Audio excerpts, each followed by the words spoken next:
Man, do I love that intro video. What's going on, everyone? Welcome, Arvanauts, to a Saturday stream, and welcome to the first stream of April. It is April 1st, but we have no fools here. We are excited to be bringing you day 11 of Expedition from the Mysterious Peaks into the Badlands. We are sponsored, as always, by Alligator Alley Entertainment. I am very excited to have them on board and to welcome you in. I will admit that I am again wearing my University of Connecticut Huskies sweatshirt as they play for a spot in the National Collegiate Basketball Championship. I am wishing them the best, and it's a measure, as I said to my players, of my love for both my players and the game. I should say not both, but all my players and the game, and all of you in chat, that I'm still playing this game. My attention, you'll be happy to know, is not divided. I do not have the score up. I am not watching the game, but I will admit that if the Huskies go up by like 30 with 30 seconds to go or something, people can feel free to tell me at that point. Please do not give me updates on the score all throughout the game, though, because I do not want to be distracted at all, but I am sending them my best wishes, and if they get there, I'll be watching on Monday night for the championship, if they get there, but we'll see. Anyway, it is my great pleasure to have all of you here. Before we go any further, just a couple of reminders about ways to support the channel. If you haven't done so already, please follow us here on the channel. Please check out my YouTube with !ArvTube, and please sub to us over there. We've gotten a lot more comments on YouTube. We've had some more subscribers jump on board, so please join us over there. You can see past broadcasts of this and many other streams from the channel. !ArvCord is the Discord channel where you can hang out with the Arvanauts in between streams. And thanks to Triffid, we have been able to get some awesome new events and things like that. Also, Triffid, just because I'm thinking of it right now, we do need to fix two things on the Peaks character list in Arcanusbot, which I was hoping you could do at some point today. First of all, Null's name, Toya's character, is actually N-A-L-L-S. So that needs to be corrected from N-O-L-S to N-A-L-L-S. And secondly, it's Toya Kristen Finley, not Toya K. Finley. So if we could just fix those two things whenever you get the chance. It just reminded me because I just saw that thing pop up. If at some point this evening you would be so kind as to do that, that would be lovely. Or frankly, any of the other mods. But since I just saw you post like the Arv things, that would be cool if you wouldn't mind. But yes, where was I? So yeah, Discord, !ArvCord, Twitter, where I always post when we're going live until that social media implodes. That's !ArvTweets. And the website for all of this is arvaneleron.com. Financially, !ArvTreon is the Patreon, currently sitting at 19 patrons, $194 per month. It is just the first of the month, so we have usually one or two people that drop off and then immediately come back on in a couple of days. So that will hopefully head back up. So that would be awesome if people can support it. You can get cool stuff for yourself and cool stuff for the channel. !ArvTreon for that. !Arv Shop is the merchandise area. Triffid and I are reworking that. That should be up and running in a couple of weeks. And with all sort of cool swag and stuff like that for you that also supports the channel. While I'm on the subject, let me remind everybody that cheers during this campaign session, cheering officially with the use of bits, is going to be, no, it's all right. I know we have our meeting, Emily. I know we have our meeting. I haven't forgotten, but I am going to be having that on in the background. I have to. I can't not do it at all. If they get there. First, they have to actually win tonight, which will not be an easy game. So we'll see. Let's see. So !Arv Shop.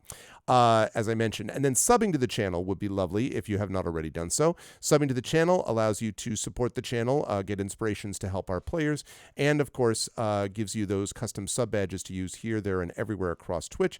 And I do need to make sure that if we have not done so already, Nulls Darkly, Toya Kristen Finley. Perfect, it's fixed. Thank you, Triffid. Thank you so much.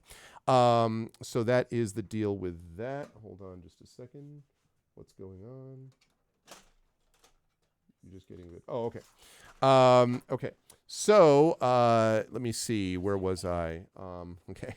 Where was I? Yeah, so, right. So subbing to the channel. The inspirations, I should say, I have not had a chance to reset inspirations because I am in the middle of a bunch of stuff that I'm doing at once. So I'm going to try to reset those inspirations either tomorrow or on Monday, but I'll definitely do it before our next tabletop session. So today is going to be a little off, and we'll have to, just kind of work around it, and then we'll get it all caught up for inspirations and so on. But you can get those with the Patreon and the subbing to the channel, which would be much appreciated. On the publishing side, exclamation point Icarus for my Icarus graphic novel from Athos Arts. Exclamation point Library is my Tales and Tomes from the Forbidden Library. That is my 5e adventure and sourcebook from Alligator Alley Entertainment, which sponsors this campaign.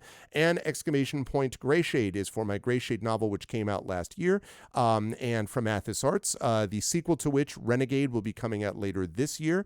Very proud of that. And Heretic, the final book in the Grey Assassin trilogy, will be out next year. So you can pre-order, you can buy Greyshade now, and you can pre-order Renegade and Heretic. You can pre-order the tabletop role-playing game of Greyshade from Brandon O'Brien, and you can pre-order the audiobook of Greyshade from Trent Sparks. So all of that is going to be happening very, very soon. So I am excited for all of those things. And last but certainly not least, exclamation point BLM, Black Lives Matter. Very important to affirm and assert the significance and importance of Black lives. Exclamation point Help Now, the World Health Organization page on suicide prevention. Important to reach out to others when you need help and reach out to others when they need help as well. And exclamation point Ukraine, UKRAINE, to help the people of Ukraine as they fight back against an illegal and illegitimate war. And we send the message that we will do that not just for them to support them, but also support others in that situation in the future. Last but certainly not least, one more thing I hope you will indulge me, and that is exclamation point Klein.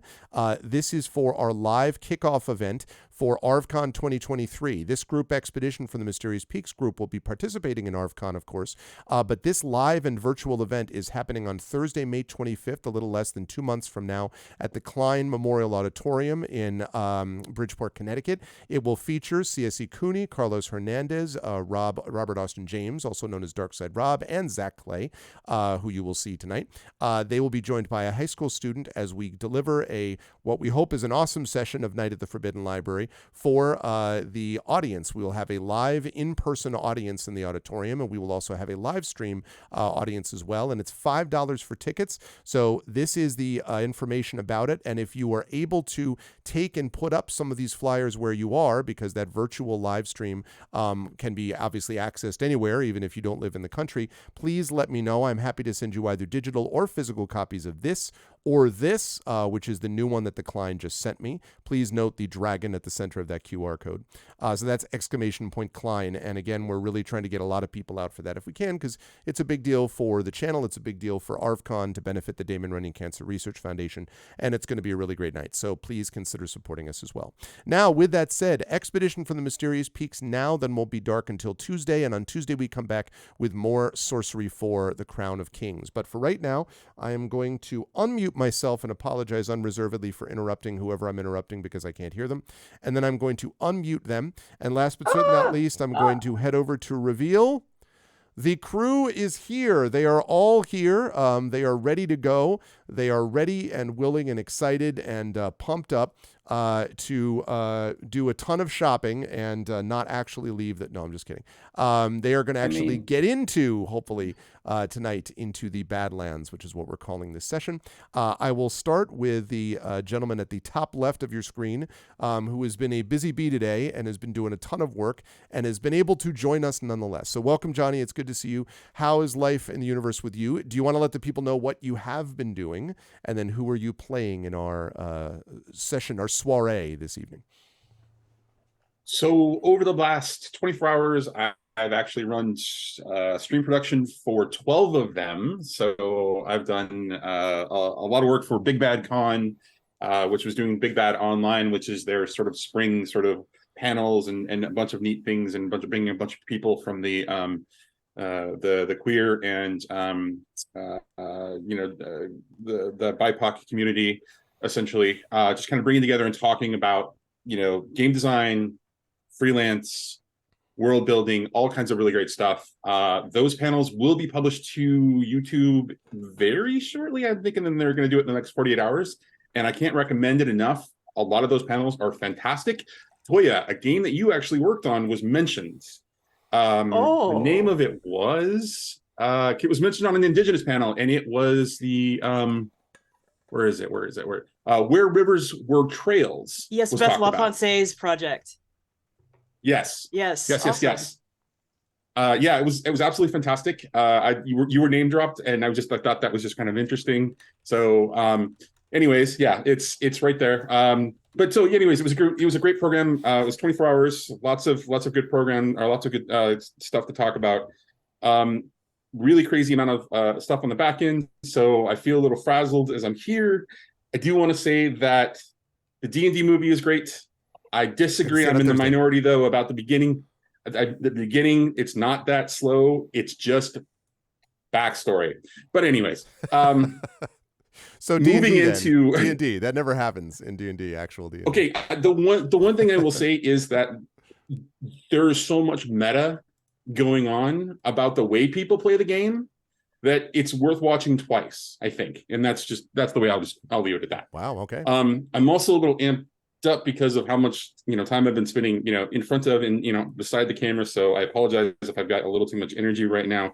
I will be playing a level 3 Zek by the name of Titus, and I am scrambling to figure out how to get Roll20 to actually accept the talent powers in the character sheet right now. So that's my struggle. But yeah, anyways. we do have a little bit of the Espergenesis versus D&D battle and Roll20 going on, so we will see how that all works. I am going to go around and ask everyone to tell us what awesome stuff you've gotten at level 3, but I will come back to that momentarily. I guess, well, we know that from the fantasy characters already, I believe, but the issue was the space characters, so I'll come back to Johnny about that in a little bit. But first of all, I'm going to go on to a person who is Toya Kristen Finley, let it be known, not with the K. We were talking about the need for middle initials and how one's name comes out when presenting oneself professionally, and I was sympathetic for multiple reasons. But it is good to see Toya. Toya, I hope you were doing well. You all missed the awesome appearance of the cute dog, which is the real highlight of all Toya, appearances, is really the dog, just to be clear. The cute dog is here. She's hello, just, cute dog. Clinging cute to my dog. Yes. Yes. There we go. Thank there you. Cute dog. Yay. There we go. Thanks. This Keiko, Keiko Daisy, but we call her Keiko. Hello, Keiko. Yeah, there she is. There we go. How are you doing, Toya? Separate from Keiko, how are you doing, and who are you playing today? Well, I'm doing very, very well, and I actually brought Keiko today because at the end of February she got into something, and that was scary for a bit. So I thought I would bring her onto the stream so everybody could wish her well. She's doing fine now, but so I am playing Nalik, or Nals Darkly, who is now a level 3 bard. I am sorry I missed the stream last week and missed Nals leveling up and apparently taking down 2 drones. But yes. That is correct. You did not, unlike the person I'm about to introduce his character, bite a drone, but you did spear a drone, or I should say energy zap a drone. And so that was good stuff. And I am excited to see the combination of Nals. I have mentioned that we did choose between fantasy and science fiction characters last week, and chat was cheering for Johnny to have chosen Titus, and was very much cheering as well. Again, nothing against the other characters, but just they are big fans of Nals Darkly, so they were very happy to see that Nals has been chosen. Oh, and somebody mentioned Keiko being a border collie. She is actually 30% pity, and then a bunch of tiny small dogs. So there you go. Okay, 30% pit, and then miscellaneous is what you're saying. Chihuahua, toy poodle, Pomeranian, and Pekingese. Wow, that is okay. That explains the size, I think. But my dog Lilo was Bull Terrier, and you could really see it in her face and the coloration and all that stuff. So anyway, that's awesome. Always a pleasure to have Toya with us, and also a pleasure to have Cat Rambo with us. As always, Cat Rambo with the aforementioned character that bit a drone. But it is good to see Cat, who has also seen, I'm not going to make you argue with Johnny about whether the beginning of the D&D movie is slow or not, but has also seen the D&D movie. Hopefully can confirm for us whether it's good or not. And how are you doing otherwise, Cat, and who are you playing today? I will confirm I really enjoyed the heck out of it. I thought they had a lot of nice little Easter eggs and references. I am doing well. I'm in the middle of all sorts of tornado sirens and that sort of stuff, but it seems to have died down. Sadly, kind of fun. And I am running Fob, a lizard folk rogue who bites drones. Who bites drones, exactly. I'm excited to see how Fob is going to interact with these characters. Of course, Fob knows Nulls already, but does not know Jaraxxus or Titus, so it'll be interesting to see how that plays out. Always a pleasure to have Kat with us, and also everyone, a pleasure to have Zach Clay with us here. And you can see Zach is with us and present, and has been, speaking of Busy Bee, has been, just because, like, you know, everything in Zach's life is blowing up in a positive way. So there's just like lots of work and, you know, things like that. But has joined us again to give more of the stylings of this given character that he's about to introduce. So Zach, how are you? How's life in the universe with everything you've got going on? And who are you playing tonight? I am good. Hello, everyone. Happy to be here. Very excited. Yeah, life's been great. Excited to play some more Esper Genesis and D&D combo with this crew. It's going to be great. So tonight I will be playing Dr. Jaraxxus, who has just reached level 3 as a Cybermancer, which is, for those who are keeping along at home, a somewhat equivalent to a Warlock in D&D 5th edition. And I've got all sorts of shiny new changes that we'll talk about later tonight. Absolutely. And actually, just before I go into asking everyone what has changed in their character, quick reminder, chat, that anyone who cheers during this session using bits from Twitch, those bits will be issued to the players. We're actually going to have, I believe, 2 expedition sessions. This one, and then I think one at the end of the month. I have to take a look at the calendar, but I think that's right. And then one Eberron session. So you'll have one more chance to do the bit cheering as well at the end of the month, but any of that is going to get distributed among the players. That has been a pretty solid success so far, and we would love to see that program expanded. So please, if you like what the players if you like what they're laying down on the table, please show them your love with some bit cheering as we go through. With all of it, and I should say, by the way, never an obligation for people to do that, especially if financial times are tough. Just know that the players really appreciate it, and I really appreciate it on their behalf. So, so that is that's something I wanted to throw out there. Now, moving back, let's just talk quickly about the character improvements. Zach, do you want to talk about at all what Dr. Jaraxxus has finally become? Not exactly the final form, but the altered form. Sure. I think. Let me see. Yeah. So there's one thing that I think when we actually hop into the narrative, I will sort of unveil there, or actually I might still just double check with Arv about some if it'll work kind of things. But yes, so Dr. Keldon Jaraxxus, the Dendis Cybermancer. So I spent some time today going in and double checking everything, because we kind of had our work cut out for us making and keeping up 2 characters for this campaign. And now that we just had the one, I realized that there were some things that I hadn't finished with Dr. Jaraxxus yet.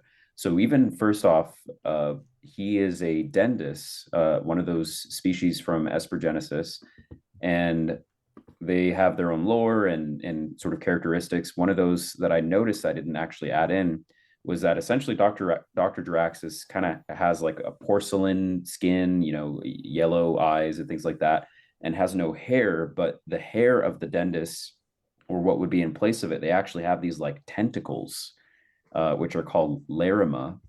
And the only reason I bring that up is because I never knew I could use it to communicate telepathically with people within 10 feet. That's just a Dendis ability. It reminds me a lot That's of nice. Liara's people from Mass Effect, but I can't remember the name of Liara's people. Someone in chat will tell me. But like, same thing, Ashari? tentacle hair. Say again. Ashari? Is it the Ashari? I don't know. That may If that so, may be that's right. also something from Critical Role. But Not regardless, the Ashari. It starts with an A. No, it's not Ashari. Well, no, Never I mind. think you're right. I think it's Ashari, Ashari. I'm gonna look it up because it's gonna drive me up a wall. Asari, there we go. Asari, I yes, just took that's an right. A. Thanks, Yeah. So yeah, the close. Asari, because Okay. again, bluish skin, tentacles, can communicate telepathically. So at Right. one point, Zach, you're obligated to say, "Embrace eternity." Okay, just do that once, and you'll Okay, get every Mass I'll Effect make a fan note. ever to I'll do make a that. note. And Arudnell, thank you for the cheer, by the way. I believe that is 1, 2, 3, 4, 5, 6. That is 1,800 bits. Wow, thank you, Arudnell. That is very, Thank very you so kind much. of you. Thank you so much. Thank you. Appreciate that, Arudnell. And I hope all is well. Yes, on you go. Sorry. Yep. So I'll lightning round through these. So I can communicate. Essentially, it says it lets me exhibit a burst of psychic energy similar to the mental missive talent, which is equivalent to D&D's message cantrip. So essentially, I can message people, but it says specifically if I'm using my Laramine, my tentacles, the telepathic message is limited to 10 feet. So people within 10 feet of me. So good Any to know. number of people, by the way, or just The mental missive / message is always just one person. that's So what I thought. Yeah. yeah. Okay. And I think technically I'd have to use an action to do so. So it's not full, just like automatic telepathy. I'd have Yep. to focus on it. Okay, class wise. So Cybermancer, somewhat equivalent to Warlock. So I'm very happy to say I was a Cybermancer Ghost before, was my specialization. And the Ghost sort of had to do with like hacking stuff.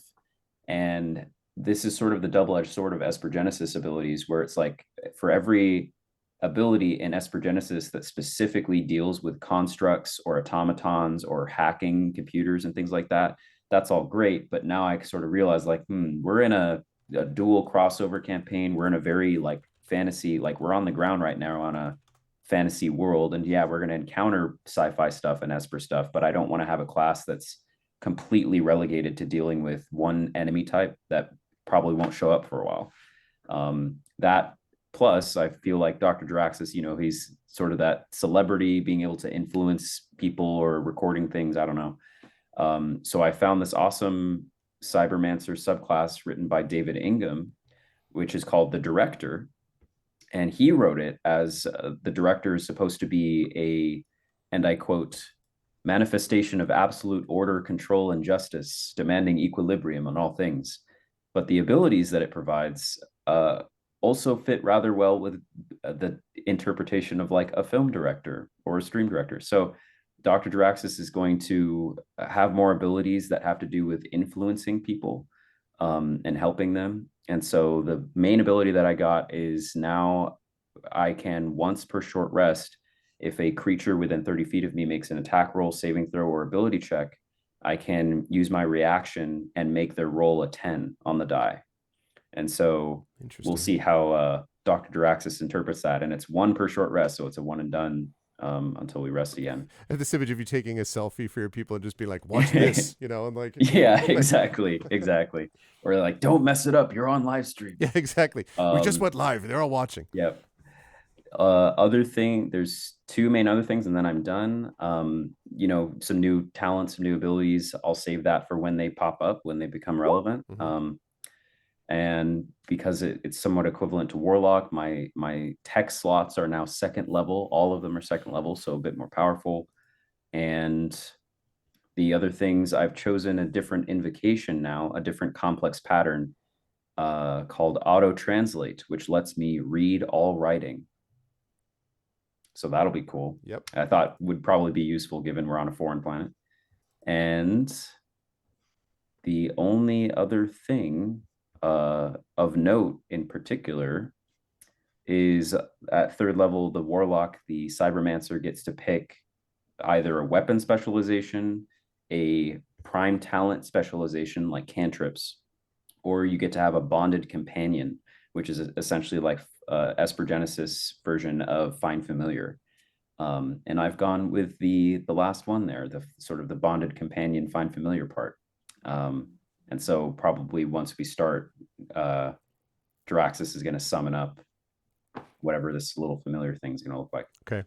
I'm excited. So that's me. Is it going to be a thumbs up emoji? Like they just floats? My an thought AI was, thumbs up emoji. Yeah, my thought was that Draxus is communicating. And the last thing I determined too, just always double checking, like, okay, does it really say I can do this? But yeah, there's essentially, I found it. It's called the Silrain Intergalactic Matrix, is essentially Esper Genesis version of the internet. Yep.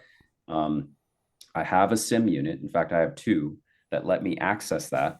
And there's an item in the game called a recording unit that specifically says can be used to live stream videos. So he literally is a social media influencer. That was by the way, Bliss Larkham, who you made their Esper Genesis, you may remember you actually saved, was a sim star as well. So exactly. Yep. I imagine you can bring deep fakes into this somehow. Yeah. I consider taking like disguise self, but I think Dr. Draxus is too egotistical to disguise himself as someone else. But yeah, no, I envision this bonded companion, this familiar that I summon. I imagine that it would be controlled by my followers, like they manifest or something. I don't know. Crowd control. You're talking so really crowd expedition control, crowd and I'll control. be like, Outstanding. Yeah. So we'll see. That's me. Awesome. And hit points. We do need that, right? You started at 15 out of 15 here in level 2, but level 3. Right. And are we going to say right now? Like, I think I still have some wounds on Jaraxxus, but would we? No, we started out that you've had a chance to do a basically a long rest at the Vale's Rest, I believe it is. That's right. At that place. Right. So okay, yeah, I'll roll it now. I don't remember if I liked to take the average or not, but let's risk it for the biscuit. All right, let's see what we got.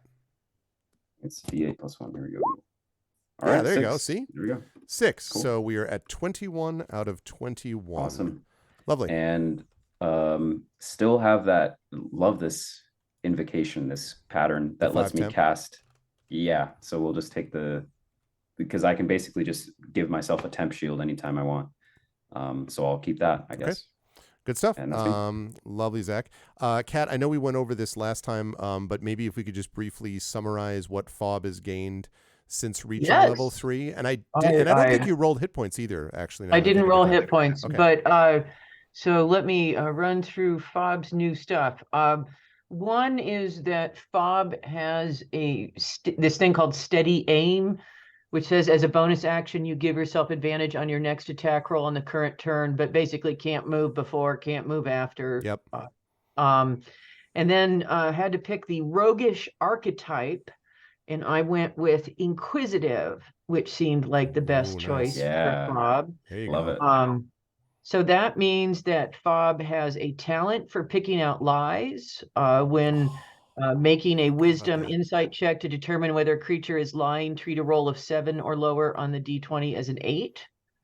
Fob has an eye for detail, can use a bonus action to make a wisdom check to spot a hidden creature or object, or an investigation check to uncover or decipher clues. And Fob also has insightful fighting, which is the ability to decipher an opponent's tactics and develop a counter to them, which means that as a bonus action, I can make a wisdom check against a creature I can see that isn't incapacitated. And if I succeed, I can use the sneak attack against them. So if you don't already know this reference, Kat, at some point, if you can look up my favorite character of all time in the Mass Effect series is Thane, who is a Grell assassin, and looks slightly lizard folkish, but not really. Okay. But the reason I mention it is because uses their insight in the same way to do their attacks, and is like this epic assassin. And the great thing about the Drell is that they experience memory as if they are presently in it. So they'll have this sort of glazed over moment where they're just looking off and they say like, my son's staring at me from across the sky. Like just the most awesome, like super cool character. So since we're apparently going to make a million Mass Effect references, I did want to say that reminded me a little bit of that. That's super cool. I love that idea. And I cannot wait for Fob to be like, that doesn't sound right. You know, like this image of Fob, like sort of picking out the things that don't work. That's awesome. Okay, so hit points. Are you taking the average or are you rolling as your companion has? It's a D8, right? That's right, plus your con mod. Yep. Yep. I'm going to try rolling. Let's see what happens. Let's do it. 5. Okay, so that was slightly below average, but close. Slightly below average, but that's okay. And it means you're equal now with Dr. Jaraxxus as well. Excellent. Okay, awesome stuff. I'm excited for Fob. And I know that Emily is excited. We were talking about in chat before in the green room, Emily, about how we were like, if Kat had not chosen Fob, it would have been hard. Emily would have struggled, deeply. So we just did this for you. Okay, moving on up to Toya. So Toya Nulls was the choice and now has reached the epic level of 3. Do you want to talk about anything new that you have seen that you want to highlight having reached level 3? So if anybody is new here, I am incredibly new to D&D and, Mhm. and tabletop in general, and so like when I discover things, a lot of you are probably like, oh, bless your heart. So apparently when a bard reaches level 3, they get to choose a bard college Yeah, they do. and expertise too, like skills that they really excel in. Yep. And I am just discovering this. So Zach showed me a web page on the D&D website that talks about the different college of bards. Mhm. And there are several that I really gravitate towards, and I don't know what to choose because they, are all, phenomenal. Yeah.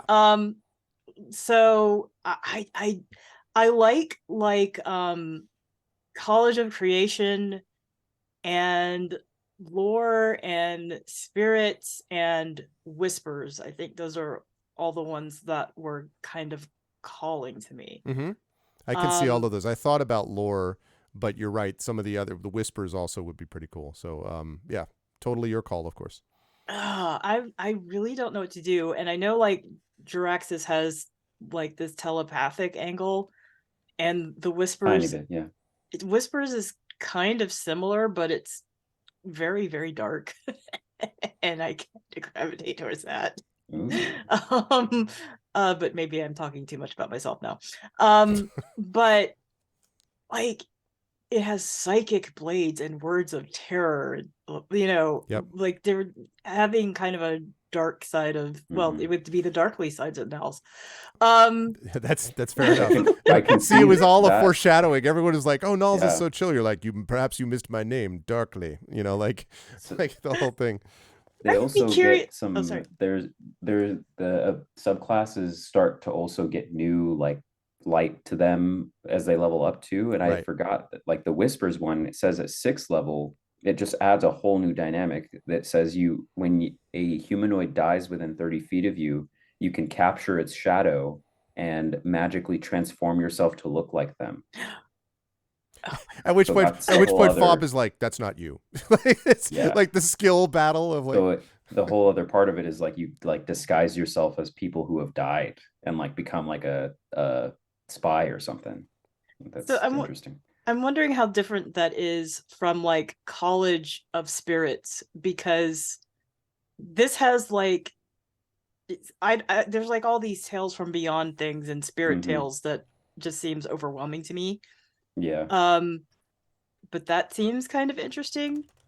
The College of Spirit says at 6th level you can conduct a hour-long ritual channeling spirits and can choose a spell, a divination spell or a necromancy spell from any class, I think. And I want to make one note, and this is totally up to you, Toya. Mhm. And by the way, Chad, I happen to love these class building discussions, so I hope you folks find it interesting too, since we'll be with these folks for a while, these characters.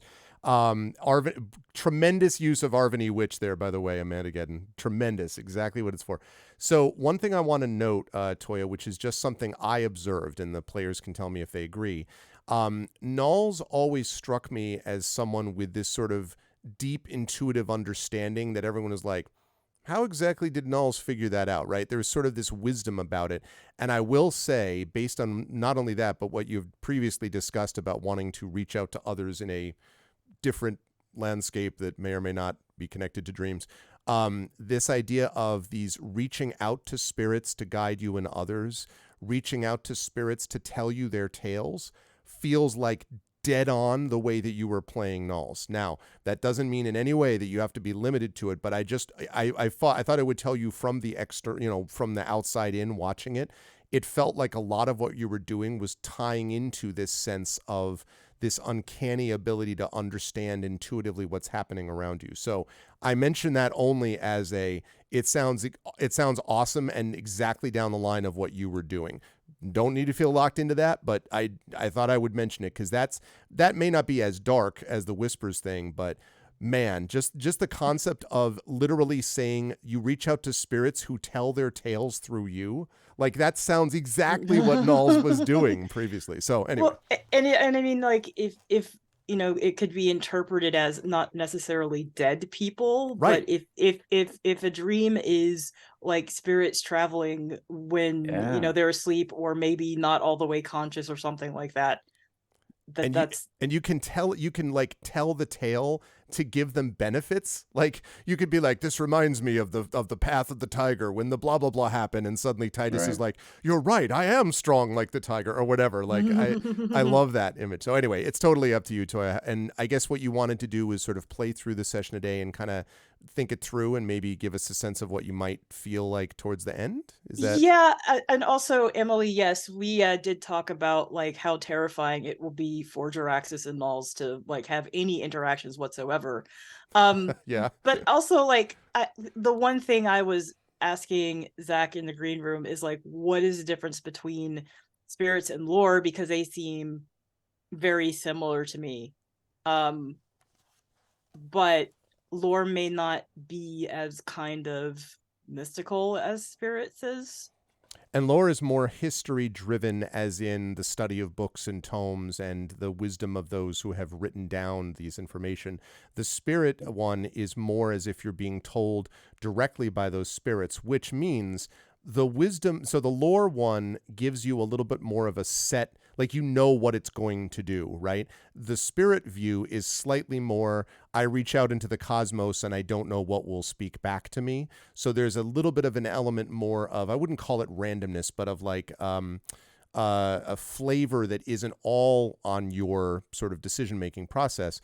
But again, the lore sort of bard is one of those people who like gathers a bunch of tales that people have told them, but also reads a bunch of stuff and like has all that information and then is able to use it, like cutting words to sort of like, I haven't seen anyone who's that bad at fighting since, so-and-so lost the battle of blah, blah, blah, 50 years ago or whatever, stuff like that. Whereas the College of Spirits is literally being told this tale from the spirit that you then communicate to others. So it's a little more intuitive as opposed to here's the written form, Gandalf writing to Minas Tirith to read what people wrote down type of thing. So. Yeah.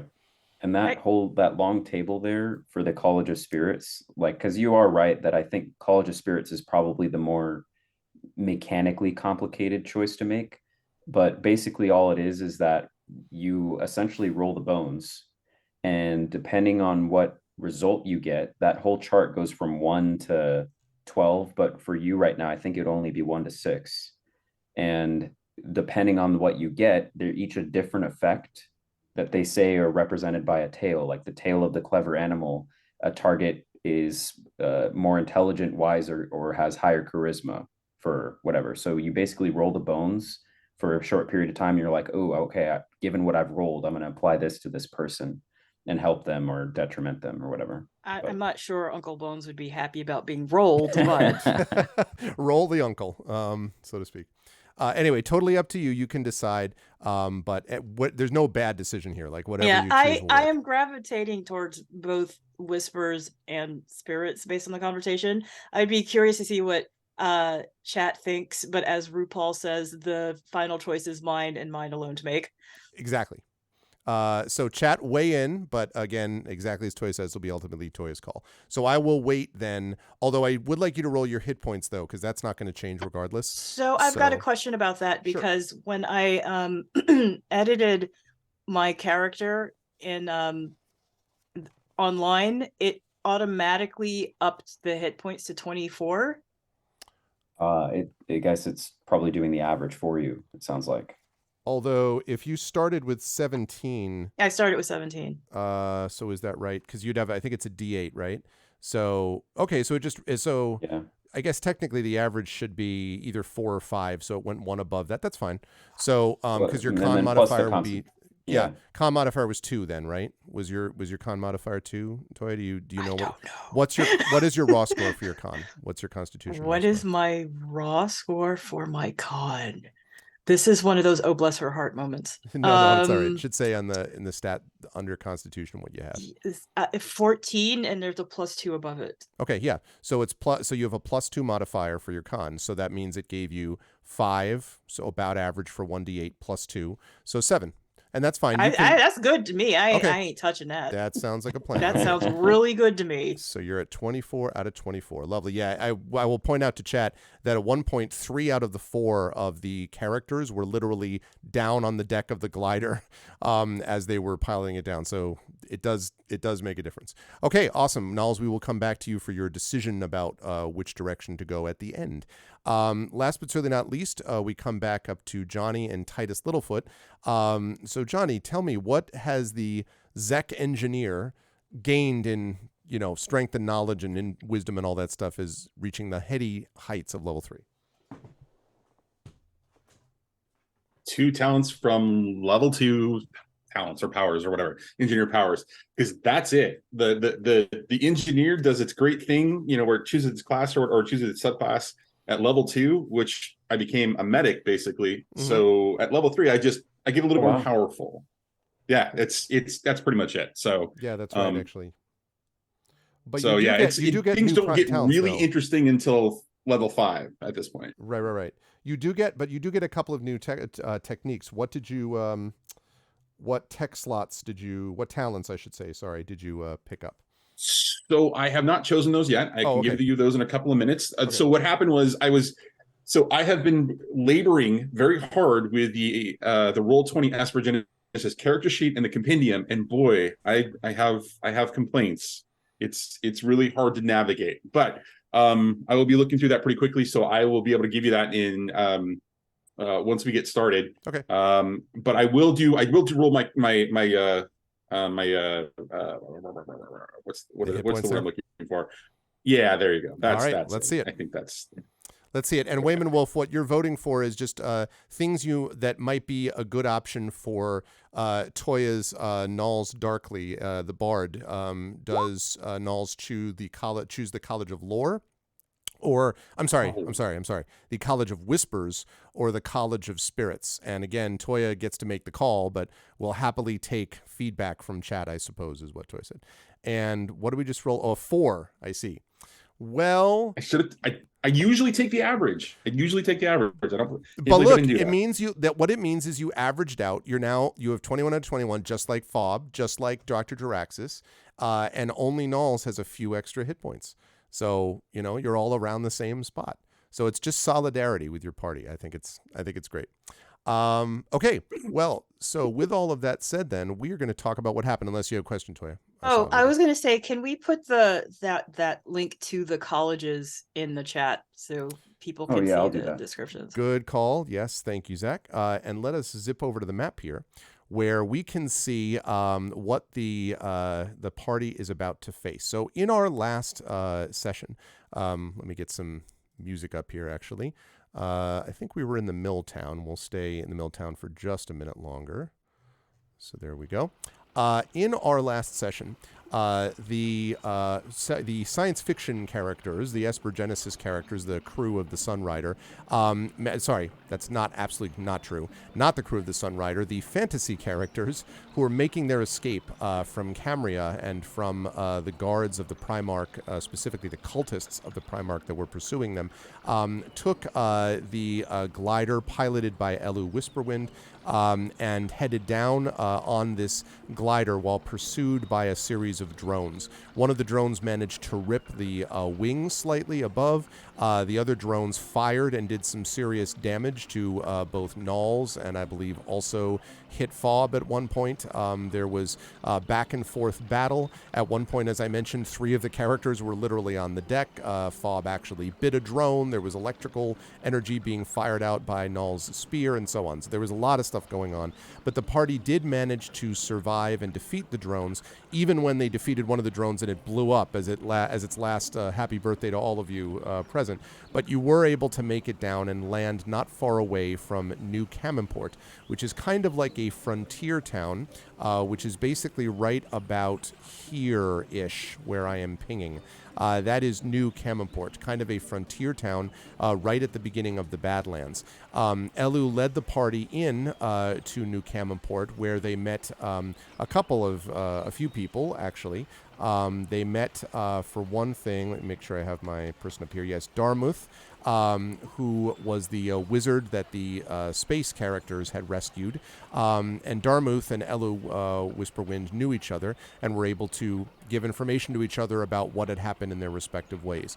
It was decided after some discussion that Darmuth was going to head back up to Renvarith to try to gather more information and hopefully figure out a way to decipher and track down the beacon for the ship that led the space characters there in the first place. And going with Darmuth, it was decided, ultimately was Beauty, the human Hexblade Warlock, the Beatrice, Enoch Hogarth, Edith Leopold Devlin, Edward Roquefort III, who was the Beholder, Ziriel Felzahali, the Kesh specialist, and Dr. Naomi Winterfield, all traveled up towards Renvarith. And they may be seen again, chat. You may see those folks again. But the other characters, Titus Fob, Nulls, and Dr. Jaraxxus, went with Elu Whisperwind instead. And as Elu made clear to the party, Elu wanted to go basically south towards the area to the south, Wormwood, because her parents live in Celis, which is past Wormwood, where she hopes she can find allies for the people of Camria.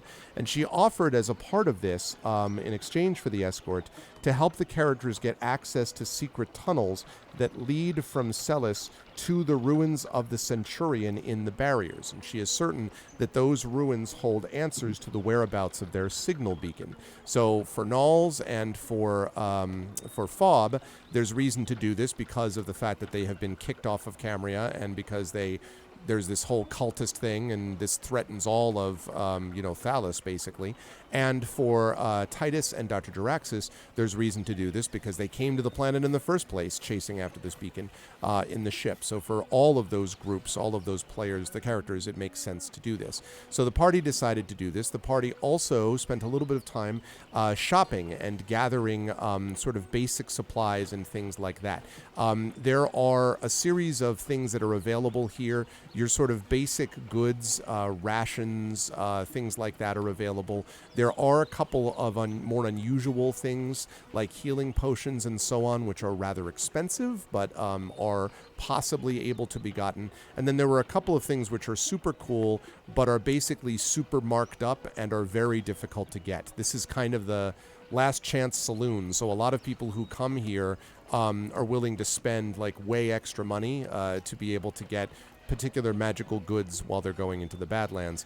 That is frankly beyond the ability of the party to afford, and even Elu doesn't have a lot of extra money right now. That's why she's going to go to her parents. And so there wasn't a whole lot to be done there. But the party could certainly, if it wishes, gather, a little bit of shopping. Most of that was done last session, but for example, Nulls, if you wanted to be able to get, like something in particular that you were interested in, like from the basic equipment guide, that like, rope or backpack or stuff like that, that you may not already possess, you could certainly do that. Otherwise, I think the party was basically just about ready to go. And so once I hand things back over to the party, you can tell me if that's true, and then we can head into the Badlands. Yes, Fob. I had not bought anything, but basically I just want to buy 6 daggers. Oh, yes, okay. And replenish my supply of ball bearings. Yes, very important to have both of those. That's right, the ball bearings, which got use. So let me take quickly a look at the equipment list. Okay. So for the daggers, I can tell you that the daggers are going to cost 2 gold pieces each. And so if you're going to get these, it would cost 12, although the bulk discount that they are promising you means you can get these for the low price of 11 gold pieces. So you'll be very happy to learn that there's a massive, 1 gold piece discount if you buy 6 at a time. Are they open to bargaining? You can try, although it's going to be difficult because these are hardened traders who are used to this sort of thing. However, if you'd like to do so, I would allow you to make a persuasion check to try to get them to lower the cost. But it's going to be a difficult one.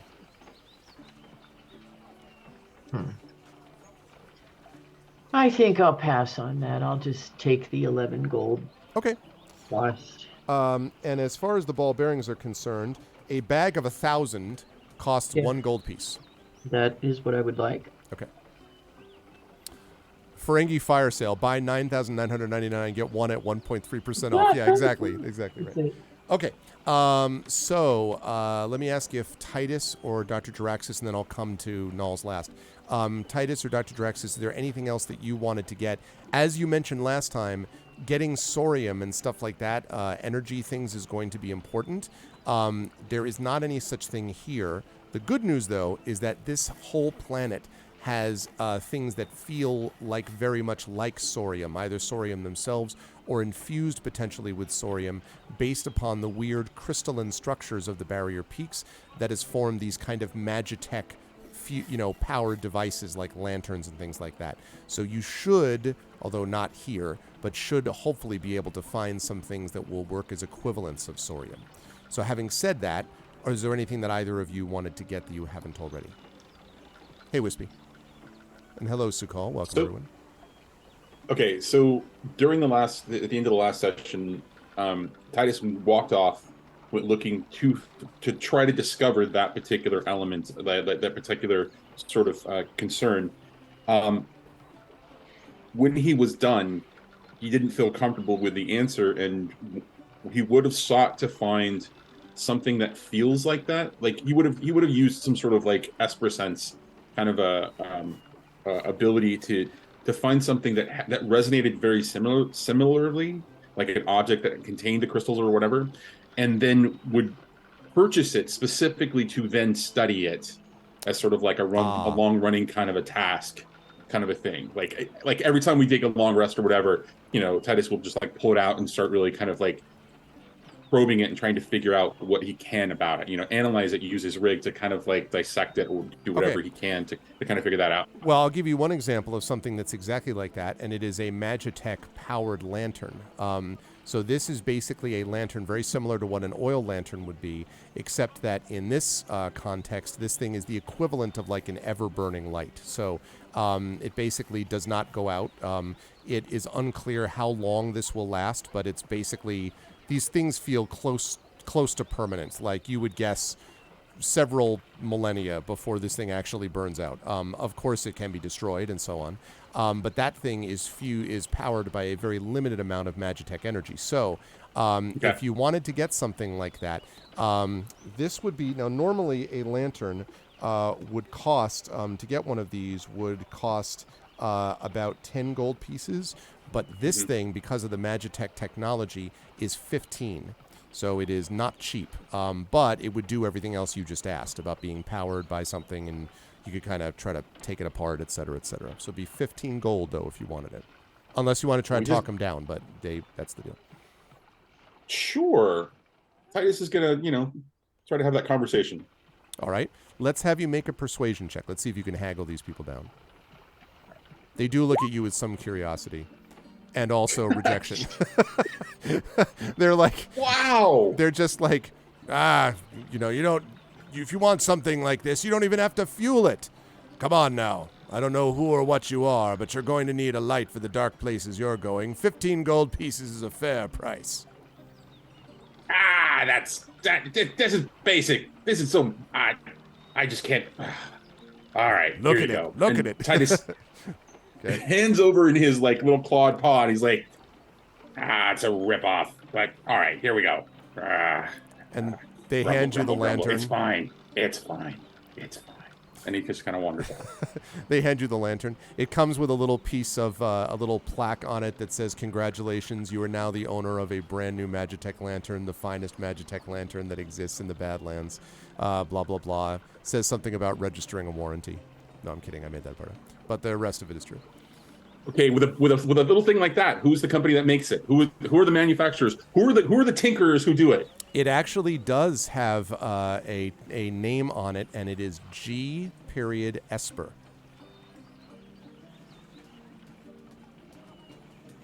Right. So as we continue on, Titus has that. Dr. Jaraxis, was there anything else you were getting before I head over to Nulls to find out what the Nulls wants? Interesting. Dr. Draxus is currently live streaming or attempts to live stream to the Silrain Intergalactic Matrix. He's finally going to test out, given everything they've been through. Their ship is gone. They're in a general, generally unidentifiable place. He's going to see essentially if he's got reception to the Silrain Intergalactic internet here. So I would like you to make for me, please. What do I say for this? Let me have you make, please, a computers check. Yes. Okay. For this. Yep. Great. And I'll explain why in a minute. 13. 13. Okay, so, I like to see a 13-point lead for the Huskies at halftime. Sorry. Okay, knock on wood. Does that mean I get an extra point? No, but you remember, I believe that I gave all four of you, if I'm not mistaken, an inspiration thanks to UConn's triumphant victory over Gonzaga last weekend. So now I've got 2. So now you can't stack. You know, remember the everlasting one? Yes. I know. Can't stack them though. You can't have 2. You can only have 1. You can only ever have 1. See, this is why you want to make sure you use it. Otherwise, these things. But you can't stack inspirations. How long does this one last? And actually, before I answer that question, with one exception, Toyo, which is that bardic inspirations, like what you can give your fellow players, that does stack with a so-called regular inspiration because that's just an added die roll. But an actual inspiration gives you advantage. So you can't stack those two things together. So I appreciate the Final Fantasy hoarding it for the final boss. You're not, because of your caution and care. That caution will be something which will help you, but I cannot give you that. But again, you could use that, and then maybe UConn wins today, and I'm feeling good, and I give you one more inspiration. You should be. This is March and April madness. Zach, I'm sorry. What did you ask me? How long does our UConn inspiration last? I will say the UConn inspiration lasts until used, but so you would not face the same fate as Toya. Okay. You can't stack them. All right, good to know. So, all right. So yes. Well, yes, connection. So 13. Yep. So here's what I would say about that. Inspire UConn. Yes, that UConn desperately needs the inspiration. And I can, if you need, tell you, there's an entry in the book about the Silrain Intergalactic Matrix. I don't know if it has any bearing here. No, I know about that one. So the issue is not so much that. So things down here act oddly, as I believe I've mentioned before. It's not. I wouldn't call it necessarily a field of interference, but it's one of those deals where you can't tell if the Wi-Fi is on or not. So the reason I mention this is you might be broadcasting to the network, but you don't know if you are. It's conceivable you are, but the sort of the kind of sensors and the kind of indicators are very unclear about whether or not you're actually doing what you want to do. So it's possible, but you're not sure. Am I able to? Maybe I can't tell if I'm uploading, but can I tell if I am downloading? Like if I try to access something in the Intergalactic Matrix, can I look? Depends on what it depends on what it is. Okay. And basically what you're going to be doing is a computers check when you try to download something because it's kind of erratic. Got it. So okay. Yes. Think of it as lousy hotel internet. Not that I've ever been there. Okay. All right, perfect. All right. So you're going to do that, and so yeah, testing that out. I'll hopefully be broadcasting, and Dr. Draxus is sort of parading around the market as any live streamer would do, and is sort of like showing everyone, like, oh, look at these falafels, they're wonderful. You get a number of strange looks from people, by the way, as they see you filming. And my only interest is I want to try to sell just see if I can, how friendly these traders are. I'm going to try to sell an Esper Genesis item here. I'm going to try to sell a plasma torch. So it says a plasma torch, got it up right here. This small handheld torch deals 3d6 points of fire damage to an immobile object. It requires precision to operate effectively. If it's used as an improvised weapon, it deals 1d6 fire damage. And in Cubal, it is worth 250. Okay. So, so when you bring it to one of the traders and you're kind of showing it, and how do you kind of like, oh, here, let me show you. Like, how do you Yeah. try to sell it? I think the doctor will probably try to find a blacksmith or someone who works in metal that would need to use a plasma torch. And then assuming I find a blacksmith or someone similar, the Dr. Duraxis will be like, hey, I see you work in metals. I have something that could be helpful. And fires up the plasma torch. And a couple of people kind of look around, and the blacksmith kind of squints.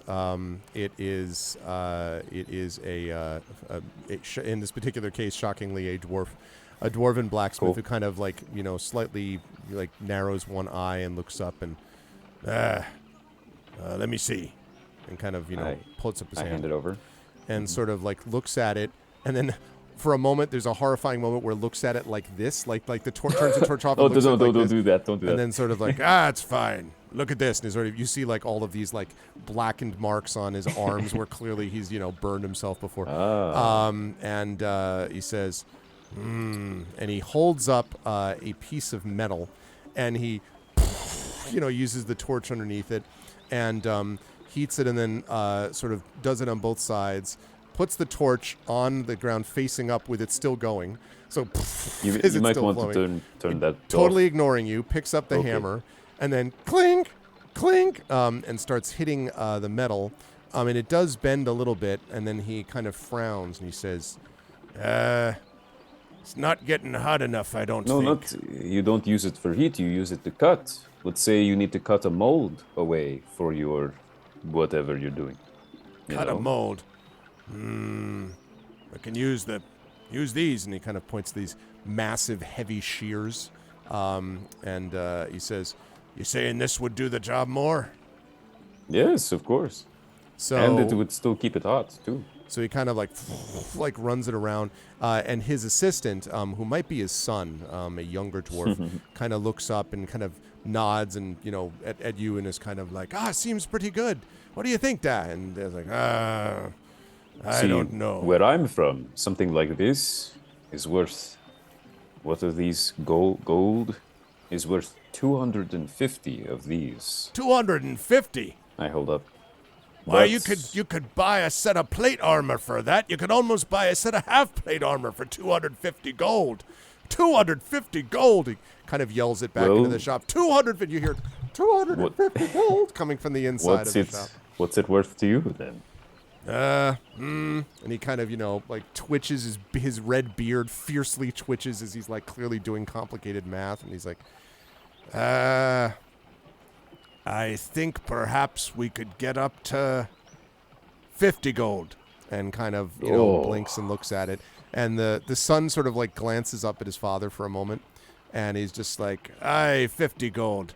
It's weird and newfangled, but perhaps it could have some utility, and I hate to see anyone go into the Badlands without a little bit of assistance, so I'll do what I can to help you out, you might say. You've cut my price. You've cut my medal, according to you. Yes, it has. Good, yeah. 150. 150. He says 150, yelled out from the shop. And a couple of people now have gathered about, like sort of attracted by the haggling. And he says 150. You realize that for 150 gold, I could fashion you a helmet and boots. Maybe I could even get you a cuirass, a chain. And yet you're asking me here to give you this 150 for this portable torch here. And the son says, Dad, it does more than that. It cuts tools. You be silent, all right? I'll talk to you about cutting tools when you're tall enough to cut my beard. And his son is actually as tall as he is, but so his son kind of blinks and he looks back at you. He's like, listen. I can see that you're the type who maybe doesn't understand our ways around here. Perhaps you don't fully gather it. So I'm going to help you out. I'll give you, let's see, 75 gold feels like a reasonable price. Now I'm giving you more than I would have expected. It's going to take me a couple of orders to make up the money, but for some reason, I like what you have to say. And then he kind of leans oddly towards the camera, even though he can't possibly know what it does. And he's like, that's the kind of person I am here, you see. And the son, like, cuts in front and is like, yeah, right here at my dad's shop, and kind of jerks his thumb over his shoulder. Dr. Duraxis says, "You drive a hard bargain," and will. I don't know what level of cultural clash we reach by what I'm used to as far as handshake and whatever the greeting or Yeah. sign of agreement would be there. It ends up being kind of a fist bump, I think, in the end, Sure. probably. But yeah, I'll sell it to him for that. For 75 gold, are you kidding me? 75 gold. So he takes it, gives you the 75 gold. His son immediately snatches it out of his hands and is like, all right, Dad, we can get started. And he guns back into the shop. He's like, Ma, you've got to see this. What is that? You know, you hear in the background. And the father's just like, plasma now torch. don't break that thing. It cost me 75 gold. All right, well, be off with you and don't get killed. And he turns around and starts coming back and to this thing. So you've sold that appropriately. Is that about the shopping Amazing. that you wanted to do? Duraxis will sort of whisper to his live stream, unsure if it's working or not, and is like, for not knowing what the conversion rate is, I think I did pretty good. And I think Duraxis would like to buy. Yeah, he'll be nice. I think he wants everyone to be prepared. He has a feeling that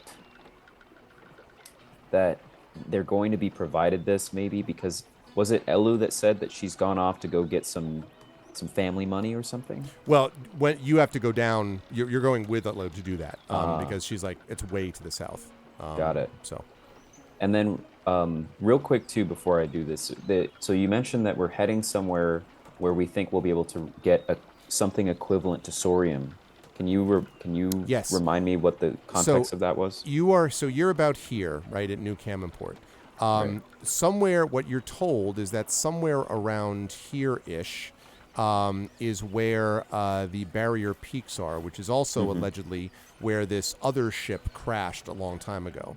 And it is from here, and apparently there are strange crystalline structures in the mountains of the peaks.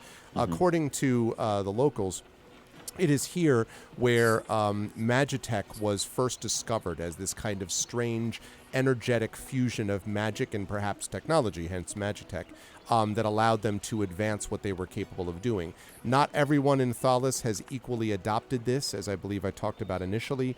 Starmount, for example, and Evosaria has been more naturally associated with things. Celis itself was not wild, having been largely destroyed originally by the sort of overflow of technological and magic power. But there are other places like Camria, you're told, which have used this quite a bit. So as you go further south here, there may be areas where you could even theoretically mine for, or at least find others that might be willing to mine for, some of the crystal that sort of stores this Magitech energy. And you may come across traders who are willing to do that also. It's quite plentiful in the Barrier Peaks. It's a matter of getting it out of what is a very dangerous area. That's the issue.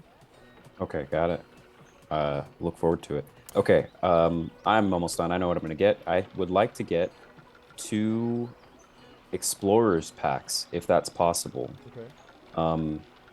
So an Explorers pack, these are equipment packs that would include a backpack, a bedroll, mess kit, tinderbox, torches, 10 days of rations, and a water skin, and 50 feet of rope. I'm not sure. I know that these are like starters gear, but if it's possible for me to just buy it, if someone's selling a bundle for like, given that we're in sort of a Badlands or, like a valley area, if I could just get the pack itself. Yeah, I would say that you could probably do that. Let me double check what they would normally sell that to you for. It says 10 gold Yeah. for the Explorers pack. Thank you, Google, for showing me the Ford Explorer. No, that's not what I need. That'll be 35,000. No. So, right. So what they're willing to sell this to you for is 13 gold. And if you are willing to get 2 of them, then they will discount that 26 gold to a whopping 25 gold. You get the impression these discounts are, I am definitely substantial. going to do that. I'll Okay. get 2, one for me and one for Titus, since we're both new to this. And then I think I'm going to get probably a healer's kit. Just basically like, some medicine Yep. to stabilize people. Yep. It says it's usually 5 gold. Right. This would be 7. Okay. I'll start a tab here. Okay. And otherwise, I think probably the Explorers pack covers most of it. So otherwise, I think I'd be good. Anything else would be too obscure for me to take an interest in. All right. Last person to check with is Nulls. Nulls, what kind of stuff would be of interest? And you don't have to get anything, of course, but is there anything in particular that you might be interested in trying to pick up? Well, before Nulls actually starts looking around, she has those 2 coins that she got off of the lead guard right before the bridge. And she never really got a chance to look at those and see if there might be any secrets there, and it's been bugging her ever since she got her hands on them. So she wants to take a moment to look them over. Let me have you make, let's see. Let me have you make a history check on these, actually. Okay, so history right here. Which should be on your sheet. 1, a 7, 10. Okay. So so these coins are, you recognize as being basically Cambrian currency. So that is, currency that is good for, you could have used it at Vitanda's shop, theoretically, if you were just a random customer, up there. It is true that the traders down here will take different kinds. I was thinking about the Mandalorian, which is like, I can pay you in, in Candelorian flan or whatever. So they'll take different kinds. The exchange rate, though, is the issue. So basically, I think you said you have 2 coins? 2. 2. If you were to use those, 2 of those coins would be the equivalent of 1 normal, basically, gold coin. Typically, these things would cost probably about the equivalent of 4 gold pieces, but down here they only cost 1 for 2 reasons. Number 1, because it's not easy to exchange them, and number 2, because frankly, people are not wild about Cambrians in general. They do not like sort of some of the things that have come from there as of late. But there's not a lot of information to gather about what it shows, though. It just seems like standard, currency for Cambrian. Okay. So the other thing is, Nulls is always interested in seeing things that other people don't see. And one thing she has learned about areas like this is that there tend to be hidden gems nobody else has found. And so that's what she's looking for. That seems reasonable. Also, thank you, Foxy Fresh, for the resub. I appreciate that. Welcome back.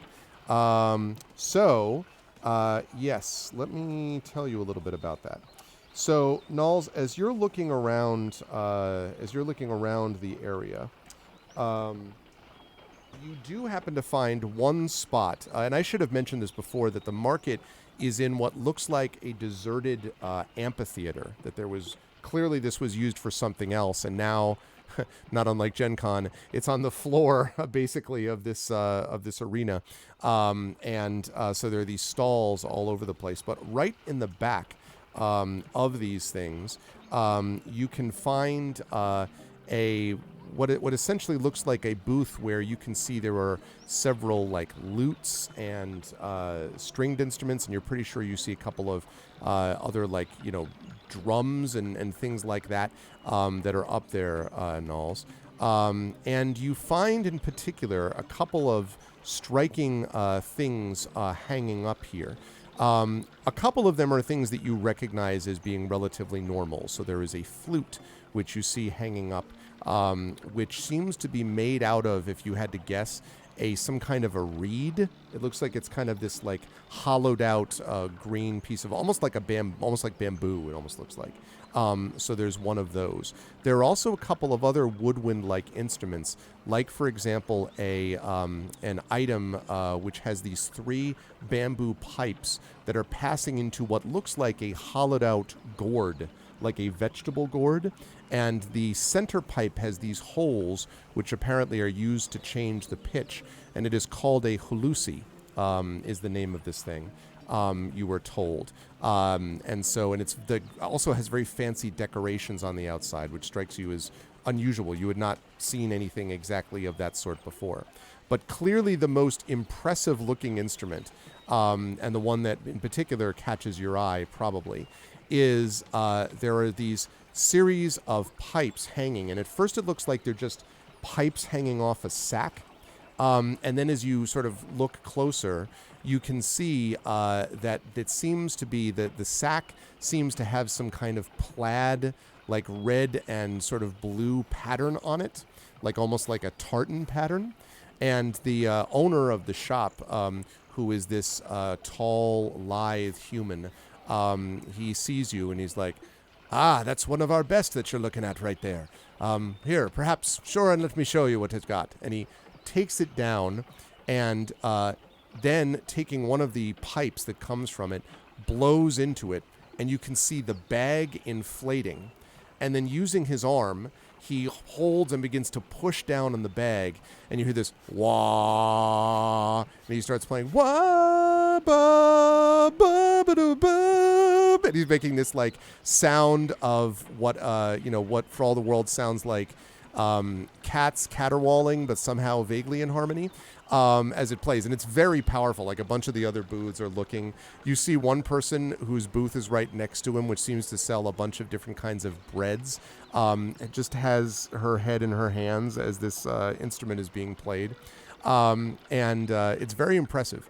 And once done, the owner sort of stops and says, These will tell you exactly what needs to be done.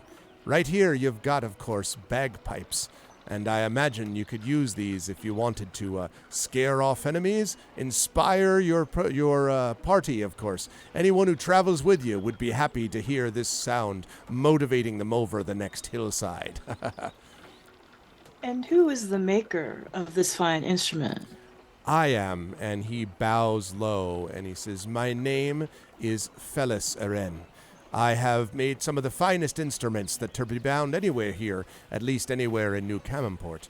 And I can tell you that I've heard the sounds of my instruments blowing back through the cleft for nigh on a decade. That's right, my instruments are guaranteed to always stay true and in tune. Your money back guaranteed is promised once you can, get back here to find me from the cleft." So Knowles is thinking she's not telling him this, what if this guy is just blowing smoke, basically? Mm-hmm. Or hot air, as it were. Yes, hot air, as it were. Mm-hmm. If there's any way to get a closer inspection on the, bagpipe-ish instrument. He'll hand it to you if you want to actually look at it. And, he carefully wipes the mouthpiece using, he wets it with a little bit of alcohol and then wipes around the outside very carefully and then just says, "Oh, feel free. You just have to blow a little bit into that bag and then squeeze down with your arm there. And the next thing, the magic happens." Okay, so Knowles is going to take a deep breath and blow into the instrument. I would love a performance check from you for this, please. All right. Woo! And I've got Keiko trying to get under my armpit. Right, as that's I'm doing perfect. This. Imagine squeezing Keiko, but not too hard. Right. Yeah. Method Okay, acting. here we go. Bagpipe magic is the best kind of magic. I agree, Foxy. 16. 16. Oops, sorry, I didn't get the thing. I saw it. 16. Yeah, I see it. Okay. Yeah. Right, 16. So, you start to play, and you notice that it's odd because unlike woodwind instruments or brass instruments where a horn, right, you blow into it, you blow, and there's an immediate sound. Here, what you're doing is blowing to keep a bag inflated, and it's the squeezing of the bag that's actually creating the sound. But you notice, one, it is extremely powerful. In fact, you think you see the rather long brown hair of the human slightly blowing back as you play. And as you look around, you notice a number of people have kind of stopped to listen. But also, you definitely get the feeling that there's a kind of strength in this. You could imagine that if you were on the other side of a hill and suddenly we hear this, nah, ba, ba, ba, ba, ba, ba, ba, on the other side of the hill, you might be a little nervous for what was coming at you. It definitely feels like this has a potential dramatic effect. It definitely seems like good quality, although as you're playing it, you don't really know if you're playing it right. It seems kind of like a guess, sort of. But it certainly seems more or less like the way that he was playing it. So it seems to be good quality. And what inspired you to craft such a fine instrument as this? It has to do with where I'm from originally. You see, I'm actually from north of the Badlands and, well, not too far away from Starmount in Evisaria. Well, I used to wander, you see, the hills, and I was inspired by the greenery. And, well, there was a time when I just felt like, well, I don't know, you might say, inspired to test my luck, if you will. I suppose I wanted to find my own pot of gold, and so I began to make instruments that, well, would sort of bring me there more closely. And I found there's nothing more magical than just the sound of this sort of blowing through the wind. I realized at a certain point that I couldn't stay just in the woods and measure trees and eat leaves for a living. I needed to do more than that and travel and share my love of nature and especially my love of sound and music to the people around. And so that's when I came here and opened this shop, and I've been pretty successful, I'd say. And if I bring more music to the world, then I feel like I've lived a good and decent life. And of course, you know, made a living off of it too. And you said there was another instrument called a halucia? Right, the halusi right here. And yeah, and again, it basically looks like these three pipes into this gourd and the middle one has a series of holes on it, almost like a recorder, you know, that you would put your fingers on to change the pitch. And that one is a very hollow, like sort of resonant, surprisingly deep for something that doesn't look that big. So that almost feels like a bass style instrument to you a little bit, Knowles. But that also is fairly easy to use. That's considerably more portable than the bagpipes, although it doesn't have the same strength of sound. But also seems to be in pretty good condition, pretty good shape. Now, why would you call it a halucia? It's called a halusi because, well, I don't know.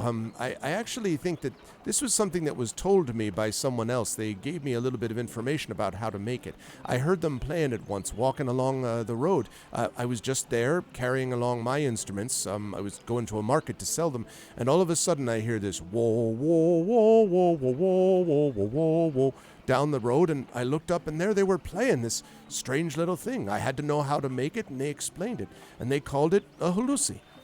Which is H-U-L-U-S-I, incidentally, in case you're curious. H-U-L-U-S-I. Yes. H-U-L-U-S-I, okay. Yeah. And this one would definitely be a little cheaper than the bagpipes. Like I say, now the other thing about this, though, one thing to note, the bagpipes, theoretically, you could fill the bag, drop the pipe out of your mouth, and, you know, say things or whatever while you're squeezing the bag, if you follow what I mean. Whereas the halusi, to make sound, you just have to keep blowing through it. So you can't stop blowing if you want to make sound out of it. So you're saying like you could talk through the bagpipes? Yeah. And now I'm and thinking like of over long distances? Yeah. Like, no, I'm thinking about like Peter Frampton doing the "Can you feel like I do?" You know, like, but through bagpipes. Exactly, through bagpipes. Yes, a little bit. Not through, now the long distances thing, yes and no. It depends on how long. If you're in the right place, like say in a resonant stone valley, not that there's anything you're going to go into that looks just like that, it might echo considerably. Although, you know, Knowles, that might attract good and bad attention, but yes. And also, you know, I'm wondering what the reverberations would be off of, say, crystalline structures.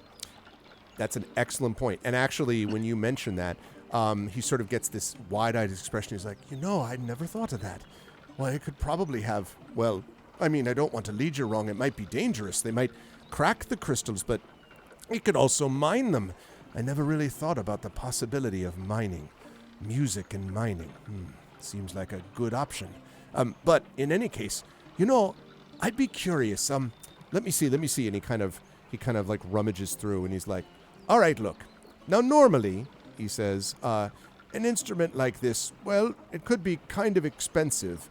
Truthfully, I'd normally sell something like this, these bagpipes here, for 50 gold. However, you've put me in mind of a way that I could actually make that back. So, what if we did this? If I discounted this to 30 gold, but I asked you to try it out on your travels and see if you're actually able to mine anything with it. Does it break those crystals? And you report back to me at some point. Doesn't have to be right now, but some point in the future. Well, then I'd have gotten some use and gathered some information I needed, and you'd have gotten a more inexpensive instrument, a high quality. I could use some field testing, I guess you might say. And who said creative types weren't good businessmen? And he That nods sounds- very happily. That sounds like a right good deal to me. And he says, well, then there you go. And he kind of like, so he wraps it up and everything. And he puts a little card that he says, now, one thing to remember, if this bag gets ruptured, it's going to be hard to use it. You need to have this thing. It's sturdy and all that, but, well, a sword or a dagger could run it through. So you got to make sure that you take good care of it. Thank you so much for your purchase, and I look forward to our little experiment. He nods and he takes down a little bit of information and he says, I can't wait to hear it. And he drops his voice conspiratorially and he says, you know, just for the drama of it all, if when you're coming back, you were to play like We Are the Champions. Not that you know that song, but something like that. If it works, well, I'd appreciate it. You know, I think I've actually heard that song in my dreams. It's a good one. He nods and he very happily lets you go on. I bet none of you had Knowles gets a bagpipe on your bingo card today, Chad. Let's just be clear about that. Actually, Well, now that you mentioned it, okay. Assuming that that's pretty good for you, let me know. Is that Toya, is that as much as Knowles wanted, or anything else? So I wanted to know. I don't know what like I would have the option to buy. Let's put it that way, because Zach had like some interesting stuff, like the healer's kit, and I don't know what would be available for purchase. Yeah, I'll see if I can drop you. Yeah, if you could just do the what I link was to the looking at. equipment list, you can see that too. And then just as a programming note, chat, this is a shortened session because we got started late to accommodate scheduling. So we will run for another half hour until 11:15. I'm not taking a break, players, today because we have a shortened session. So at 11:15 we will wrap. And so I think, if all goes well, we'll get into the beginning of the Badlands today. So Great. Yeah, I just dropped it in Zoom, Toya, Thank and then you. also I think Toya wasn't here when we got 25 gold each for Oh, the for accompanying, that's right. yeah. So make sure you also add. so Some okay. You said so. I'm going to add the 25 really quickly. Mhm. Yeah, what's everyone's gold total? So just I quickly have at that. 285 minus 285 Whoa, plus the 25. you have 285 gold. Yeah, I do. What? If you And remember where you, It's probably part of creating the character to begin with. All right, we'll have to talk I about don't this know. later Okay. on. I think that's a little high.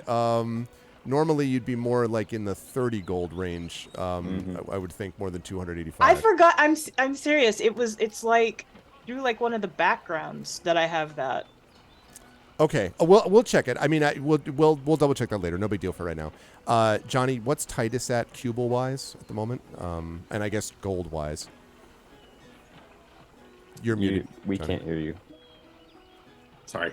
Titus is at 250 cubal and 10 gold after Okay. buying the lantern for 15 after that terrible roll. Exactly, and as we know, the cubal doesn't necessarily translate perfectly. Again, same deal. If they can't figure out how to, trade it, it's going to trade it much less. But just kind of keep that in mind. Fob, what are you at gold wise? Bob has 115 gold. That sounds about right. Yeah, after the third level. Okay, cool.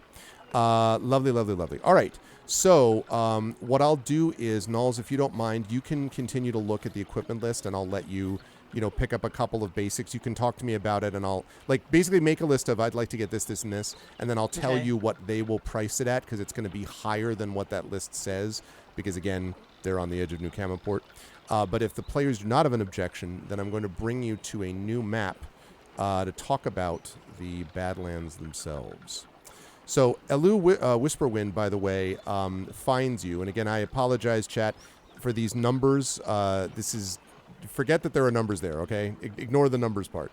But wait a minute. I want to make it so that chat can actually see this. Come on. All right. Okay, that's good. So here is New Camelport. You can see this up here. Did I bring the players over? I did. Okay, so here's New Camelport. what Elu explains to you is that to get to the south, you have a couple of different options, but at least initially, some of these options are going to be sort of important to not sort of choose the wrong path. So this thing that you're looking at here is called the Cleft. And it is a rocky chasm. It is hundreds of feet wide and just as deep. And it basically serves as a border between what you were described as the Badlands to the east, and then you've got the Valley of the Ancients over here to the west.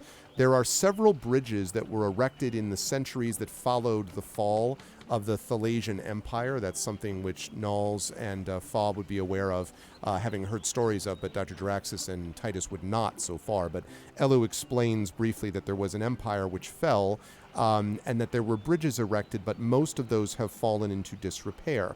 And the bridges that have not fallen into disrepair have been controlled now by either trade magnates or warlords or other enterprising individuals. And all of these are collectively referred to as trolls. I will allow all of you to consider the implications of what that might or might mean, who levy heavy tolls on travelers seeking to avoid the long journey south to bypass the Cleft. So basically, if you were to go all the way, I'll draw this freehand.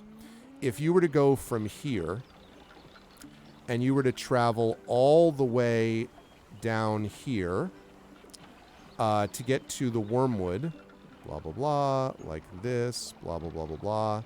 You could do that, right, if you wanted to go directly and bypass the Cleft. But here's the problem. To do that, you would have to go, first of all, through this area, which is known as a place called the Bones of Hypox.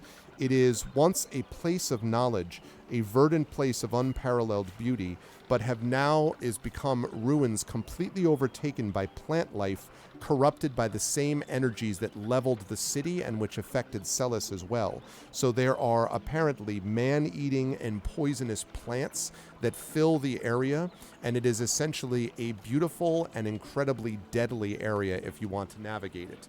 Assuming that you get past that, once you get further down to this area, you start running into a number of bandit encampments, people that have begun to prey on those attempting to bypass the Cleft or just leaving the Cleft.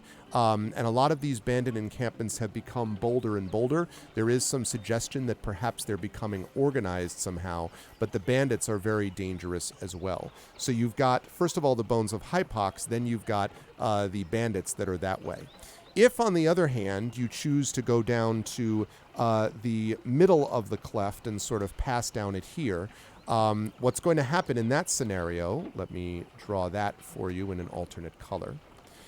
You could try to go down here, like that. If you went that way, first of all, you'd have to figure out a way to climb down into the Cleft. Those of you from the space side of things will remember, well, all the players will remember, but those of you here, your characters, Titus and Jaraxxus, will remember what it was like descending, what did you guys go, 20 feet or something like that? Now imagine doing this for several hundred feet. You would have to descend all the way down to the bottom of that Cleft. It is, again, hundreds of feet wide, but there are many foul and dangerous creatures that roam it. And to get out of the Cleft, you would have to go through this area here, which is known as the Spine Fields, vertical formations of razor-sharp metal that reach dozens of feet into the sky. In fact, they look not unlike those crystalline structures that happened, Titus and Jaraxxus, when you landed the Sunrider. You may remember that you had to kind of crash through the top of those, and then you had to go out through those crystalline structures. It's like that, except that it's razor-sharp metal. The jagged stones themselves are downright deadly, and high winds that emerge from the Cleft send shards of this eroded metal into the Badlands and the valley beyond, referred to as flensing winds. So literally, the air sometimes is filled with shards of metal. So that's fun.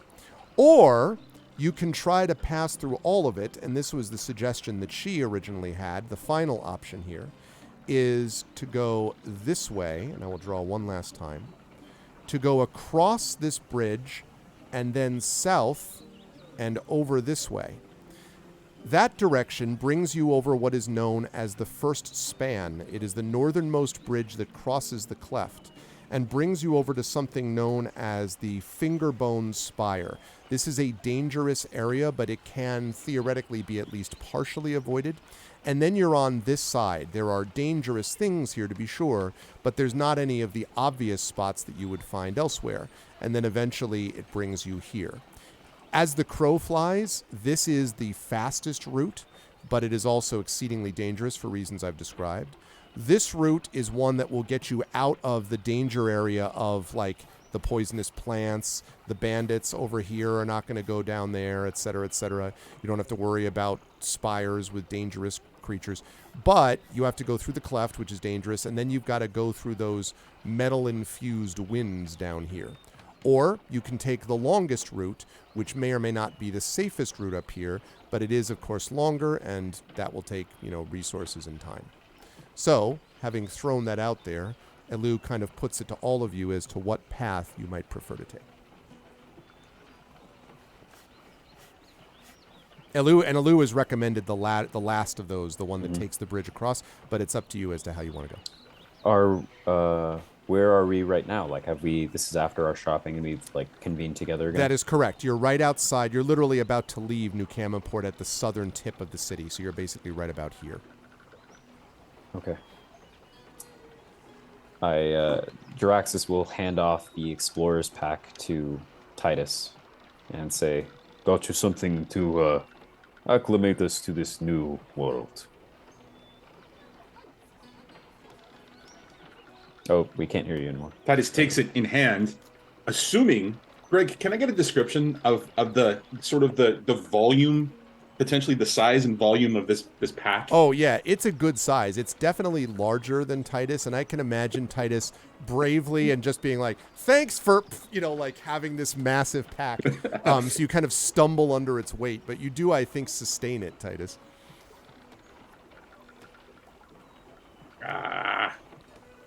Thanks. It's fine. We'll reassemble this into something I can use. I'll tinker. What do you mean something you can use? It's full of things. There's rope right there. There's a water skin. There's torches. I can't see around it. What are you expecting me to do? Oh. You all note that Titus could probably fit into the pack. Right. Well, you could just take the things that are useful and then have one of them carry it. You could carry me if you'd like. Maybe. Want to try it? I'll be that voice over your shoulder in your live streams. Oh, no, sure. Sure, let's try it. I have no idea how this would work, but Jaraxxus will actually try to carry Titus like Baby Yoda. Awesome. Or no, okay. like actual Yoda. You immediately have thousands Empire of gold Strikes Back. shower on you as you put a bit. No, I'm just kidding.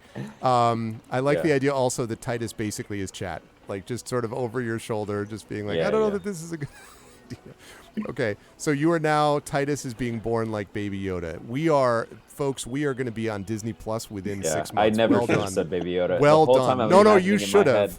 100%. I was imagining the actual Yoda that, Luke training Empire Strikes Back carrying, Right, exactly. Titus, if you ever say something like, you must unlearn what you have learned, I'm going to... Oh, my God. Okay. So there you go. So, yes, but Elu sort of kind of crosses her arms, doesn't say anything, just kind of like, not having been with you, sort of narrows her eyes a little bit at the two of you. Well, Titus will... You're Titus, I'm Jaraxxus. Jaraxxus will turn to everyone and say, well, we sort of got acquainted. Keldon Jaraxxus. Silrain Intergalactic Matrix celebrity, as some would know me. But I'm just Keldon to you all, or Dr. Jaraxxus. And I'll look at Fob and Nalik. And Fob just blinks and goes, Fob. Right? Nalik, but you can call me Nalls. Everybody does. Either of you happen to be doctors? Is that a fake it till you make it type of question? Certainly not.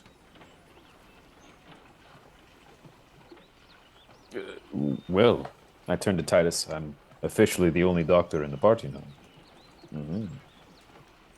Depends on your definition of a doctor, but yeah, I guess. Don't tell them. Okay.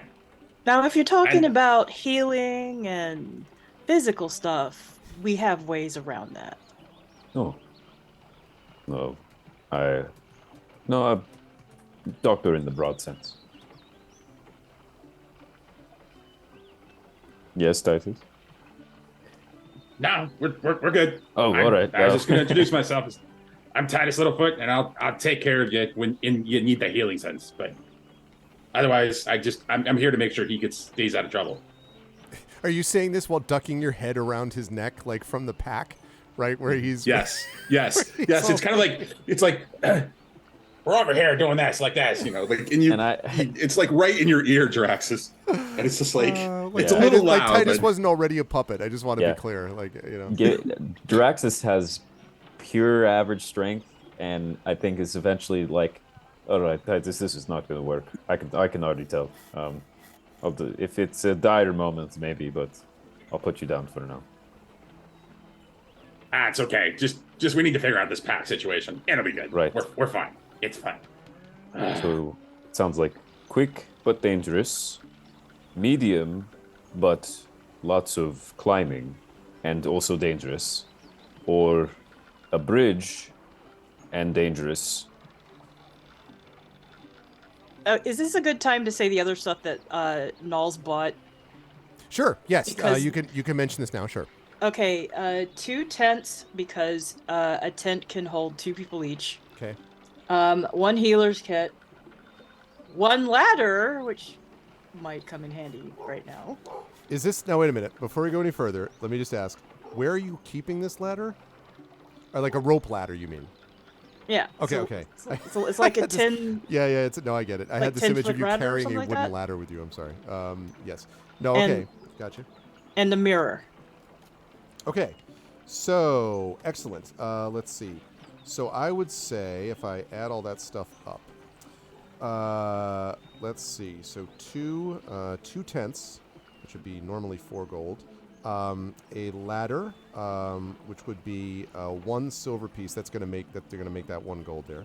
So 4, 6, 7, and then you said, I'm sorry, what was the last? Oh, the mirror. Which is a steel mirror, so they're going to make that 7. Okay, so they Did you will... get the healer's kit? no, I did not. I did not. Thank you. That's normally 5. 15, right, so that'll be up by 2. So a total of this would be 22 gold. However, they tell you that they are willing to discount this cost for a grand total of 21 gold in bulk. It's a special, this week only, April celebration. Okay. So, yes, we do have the ladder, which could come in handy in some of these spaces. Good. I'm not very. If our previous venture is anything to go off of, we're not very good at climbing. I point at myself and Titus. So, maybe not the middle one for me to start. I don't know.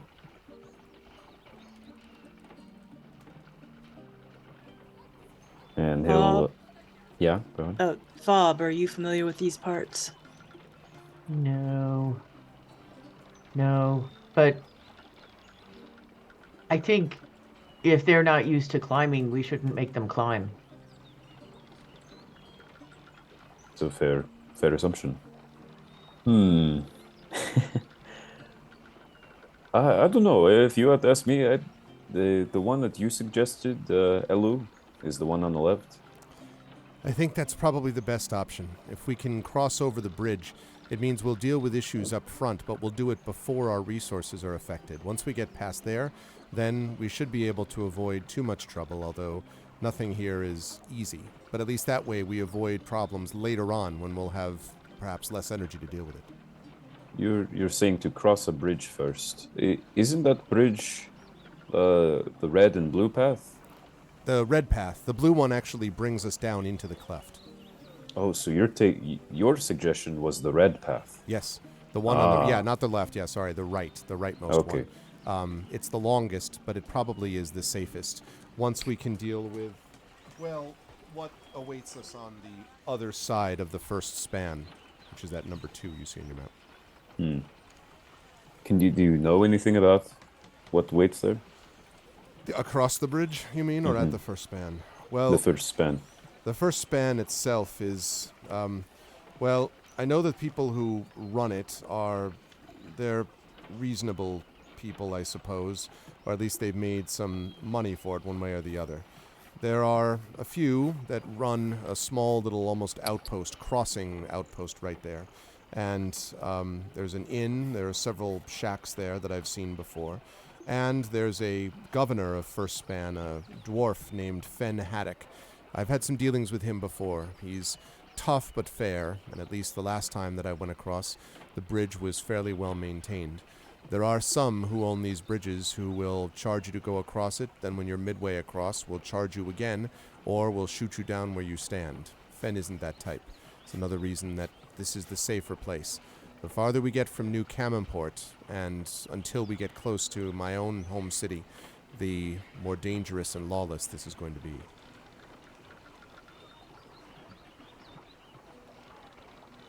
I'm down for it. Titus looks to her and it says, "When was the last time you actually traveled that direction, though? Like, Oh. how can we guarantee that this dwarf you called him is still there?" She shrugs and she says, "Dwarves live long lives, and Fen's been a fixture there for a long time. I haven't myself crossed this bridge for a couple of years. I've been attending to my duties in Camria, but I know that at the very least there, according to traveler information, that the bridge still stands in some capacity. If there had been a disaster, people would know about it. There are a number of people who cross over there.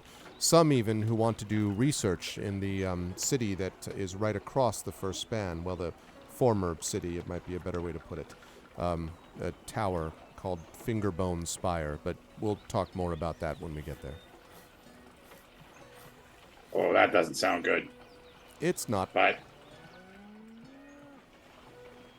what is this plant life that we have to be concerned about on the first route you suggested? The one that's pink, I think it is. Well, I only know one person who's gone that way, and, well, when they came back, they never talked about it again, but they were badly scarred and burned as if they had been, well, bathed in acid, I think.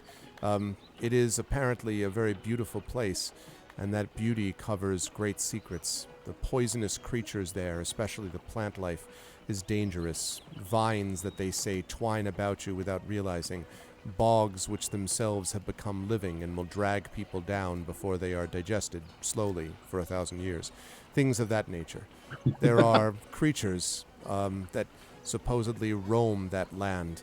I have heard some creatures themselves that perhaps used to be human and now are plants. It is a dangerous place, and I have never crossed that direction. Are you saying the plants possess these people and take them over? I'm saying they're hybrids. Somehow they've fused to become plant humans, but these are just rumors. As I say, the only person I ever met who actually survived it didn't talk much about it. The rest comes from travelers' tales. Maybe it's more the ale talking, but no one wants to go near the bones of Hypox, I can say that.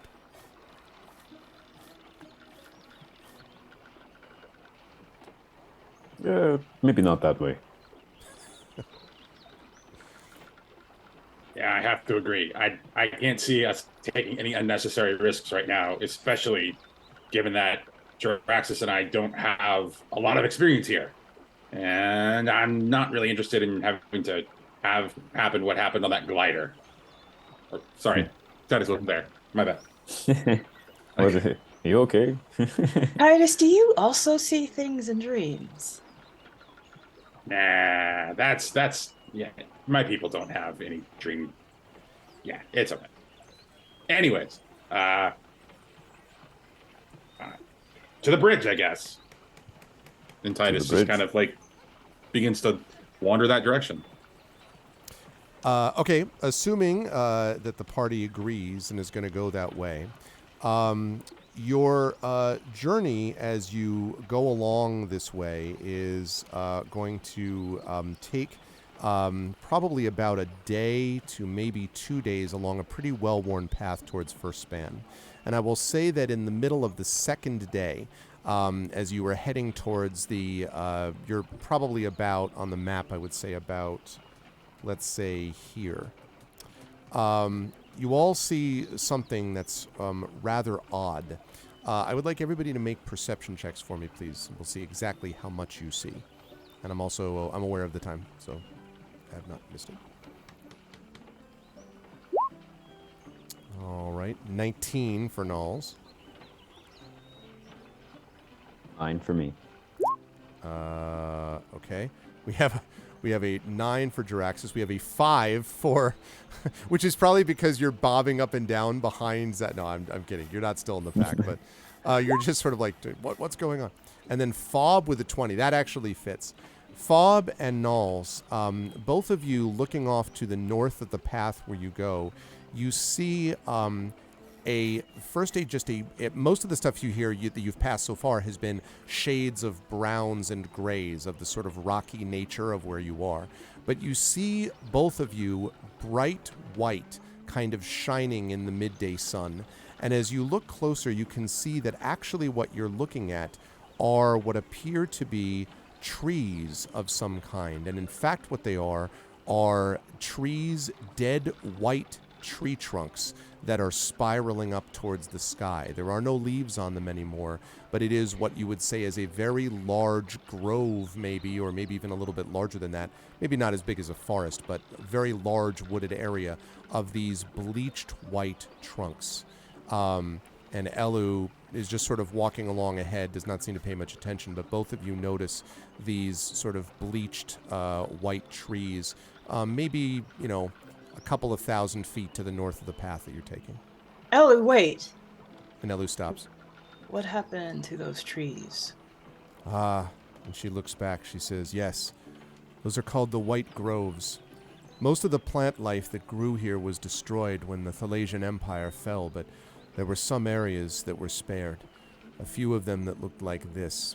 They're long dead, but the trunks are still there. I've been inside one of those once. They are, like many of the things in the Badlands, beautiful. But there are creatures, Knowles, creatures that roam there inside of these places.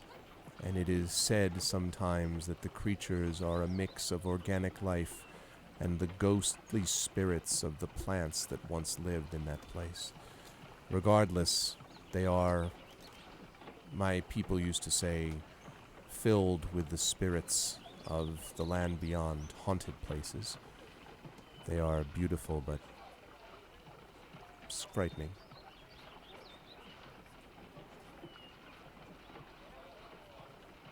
She kind of shakes her head and sighs, looking up at it, and then...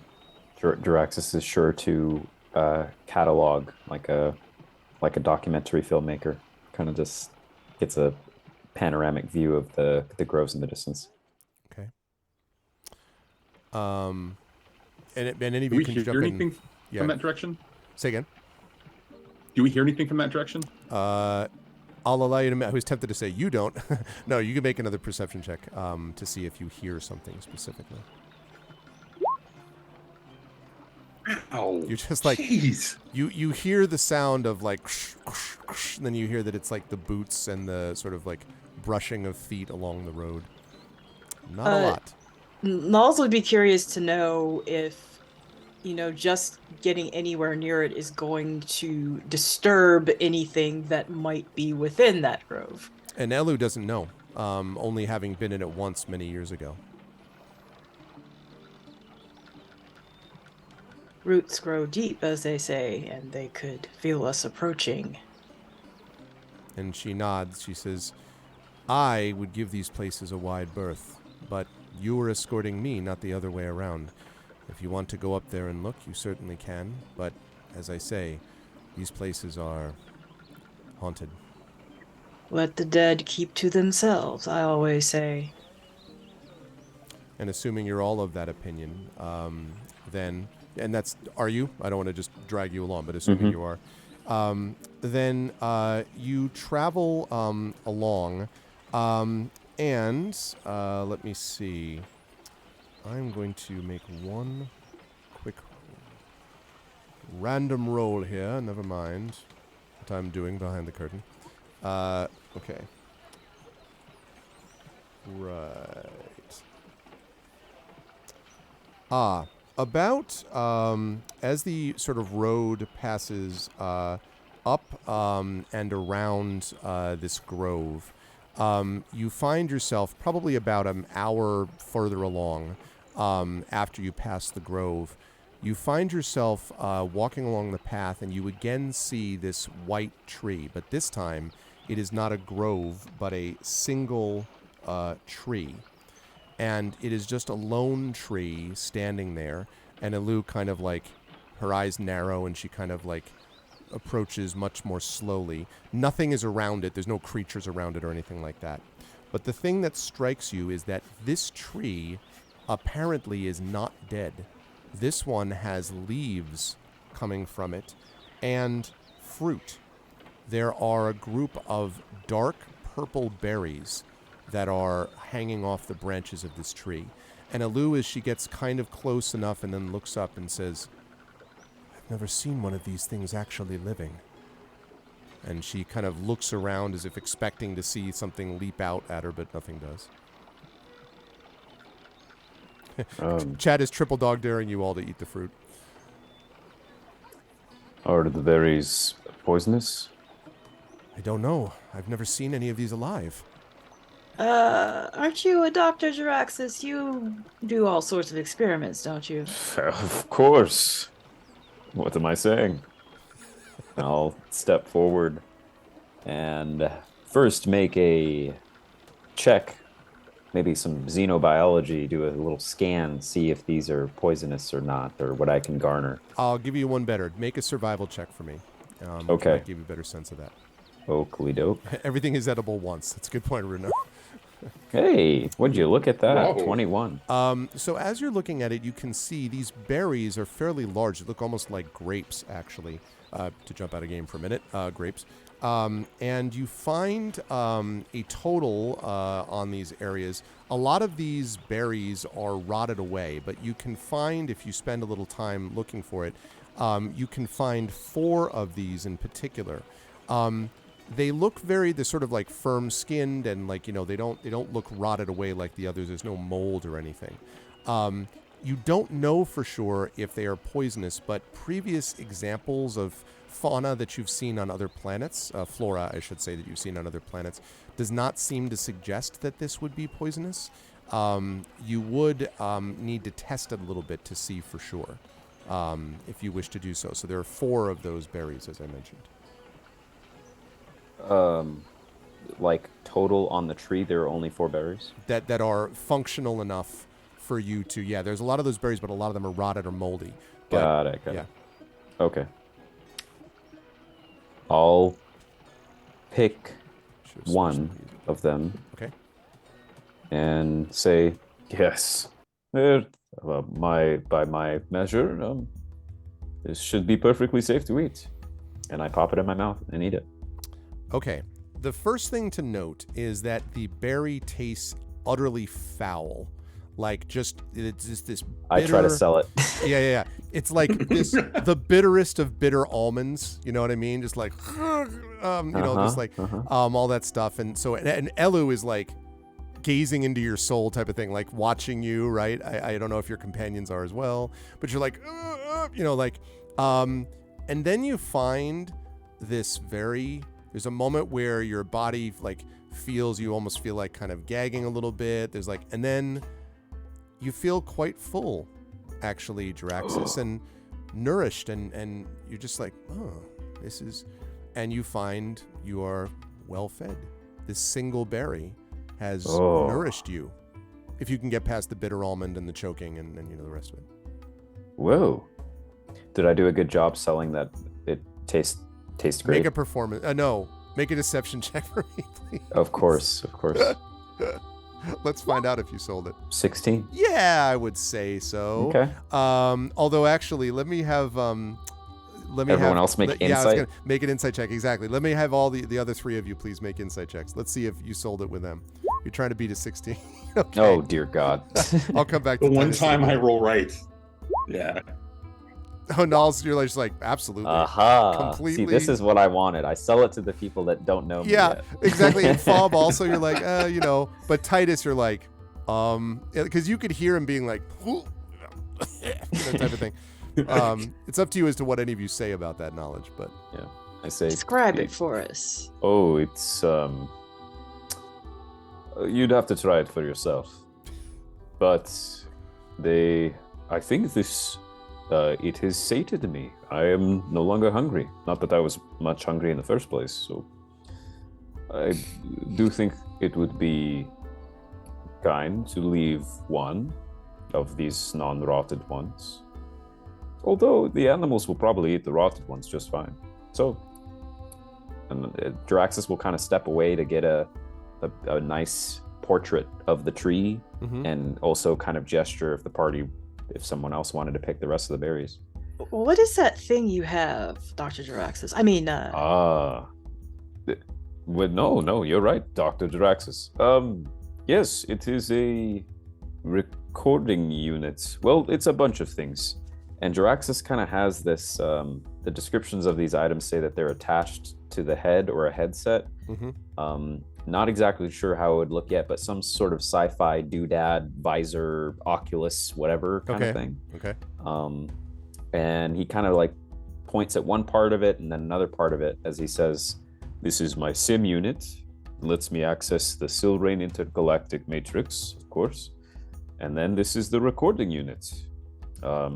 I can't exactly tell. The connection down here has been odd, but I should be streaming to all my followers on the matrix." So you're connected to the stars and they follow you while you are blowing into a reed-like instrument? Did I get it right? Where are you getting reed-like instruments from? You said recording. Oh, not recorder. No, it's capturing. I suppose I would just have to show you. And I'll double check, but it can record video. So I will kind of pull off the headset and kind of keep up the image of the tree that I just took and hold the headset so that Nalik could look into it and see an image of the tree, even though you're looking through the glasses at the ground, maybe. And say, it lets me capture moments in time. Huh. So it like burns the image in this, Yes. I don't know, space? Device. Yes. Could we use that to say, on our journey and maybe analyze what's going on? For example, the mountains, we hear something. Maybe there's an enemy up there, but we can't exactly see at first. We take a recording of it, look at the recording, examine the landscape. It does let me record panoramic video, all angles, but I can't, there's no special provenance to zoom in that much. But you do ask a good question. I just came across a method to create a little construct that would help. The problem is that I need some sorium, and that's why I'm very pressed to reach this destination. So I'm assuming the sorium is a metal, but I don't know why you need to zoom into the mountains. You don't look all that fast. Maybe I'm wrong. Oh gosh, this is going to take a while. But your assumptions are mostly correct. And your followers, I don't see nobody. They are quiet and invisible. Are they in some other dimension where you got them? Yes. Well, are you guys going to pick berries? Or no? Titus isn't going to say a word, smirking at Dr. Jaraxxus and just grabbing one berry and putting it in a pocket. Oh, you're muted. I am? Fob No, is. Fob I is. am. Fob will take a berry and tuck it away. Nulls will also take a berry and tuck it away. I need a perception check from everybody, please. Okay. Whoa. Suddenly Nice. Titus. Nulls is interested in that berry more than anything else. Okay. Did I get everybody? I got 20. Let's see. Oh, Fob had a 10? Is that what I see? Okay. So the only one I think who hears this is Titus. As you're preparing to leave the tree behind, Elu kind of looks around suddenly and then looks off. And in the early afternoon sun, Titus, you look and you catch what looks like a flash of metal. And the flash is coming, the sort of glint of metal is coming closer and closer. And as you look, your eyes have to adjust because there is this glare that then sort of sinks down. And Elu says, "Prepare yourselves." And you see at the same time, Titus, what looks like 3, at first what appear to be wolves galloping towards you. But as you look closer, you can see that they are wolves that are armored in metal. And the one in front gives a metallic